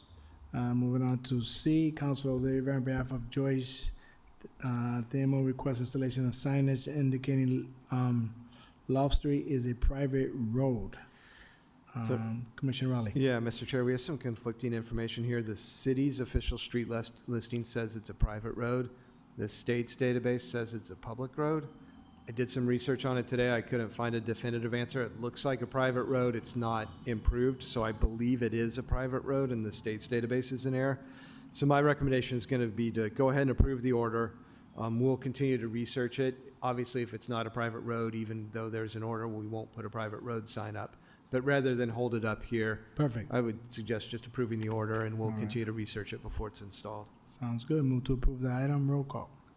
Counselor Pilata, Counselor Ojeda, Yes. and Chairperson Counselor Rivera. Yes, moving on to 13, I think we did all of A, B, C. Now we need a petition of Chad A. Dawkins on behalf of Jesse Burkett Little League. Request the parking spaces located on Chandler Street in the vicinity of Coffin Field from 542 Chandler Street to the Western State University North Entrance be repainted as diagonal parking spaces. Commissioner Raleigh. Yeah, Mr. Chair, so these used to be painted and refreshed when they needed to be in, for whatever reason, in about 2018, they stopped doing that. I did confirm they are properly designated in the ordinance as angled parking, so we recommend approval of an order requesting that the markings be reestablished at this location. Sounds good. Move to approval. Roll call. Counselor Pilata, Counselor Ojeda, Yes. and Chairperson Counselor Rivera. Yes, so we're moving back to 5B. Per Commissioner Raleigh's, I want to come back to this item. Madison Velducci requests installation of a no parking anytime signage in front of 9 Moore Avenue. Yeah, and Mr. Chair, I'm going to ask Todd to go ahead and report on what he found here. AD Corain? Sure. Through the chair. So it appears that the request has to do with the fact that during the winter parking ban on Moore Avenue, parking is allowed on the odd side, not the even side. So their neighbors are parking in front of their house during the winter parking ban properly. However, because of that, they have concerns that this plows coming up the street are unable to clear to their driveway enough. So they are looking for either a general no parking sign in front of their entire house, so nobody can park there year round, or a no parking sign only during the winter storms, so that you can effectively clear their driveway. Commissioner Raleigh? Yeah, Mr. Chair, so I'm going to recommend that we file this item, and the reason being is that it's a situation that applies to everyone on that side of the street. It's not unique to this one property, and I understand there's frustration in terms of the road not getting completely cleared, but the winter ban regulation for this road specifies you can park on one side of the road, and I think it's important to retain the parking on that side of the road during the ban. So I'll recommend file. Sounds good. And move to approve the item, file the item. Roll call. Counselor Pilata, Counselor Ojeda, Yes. and Chairperson Counselor Rivera. Yes, and I think that's a wrap. Meeting's adjourned. Would you like to do a roll call for that? Roll call, please. Counselor Pilata, Counselor Ojeda, Yes. and Chairperson Counselor Rivera. Yes.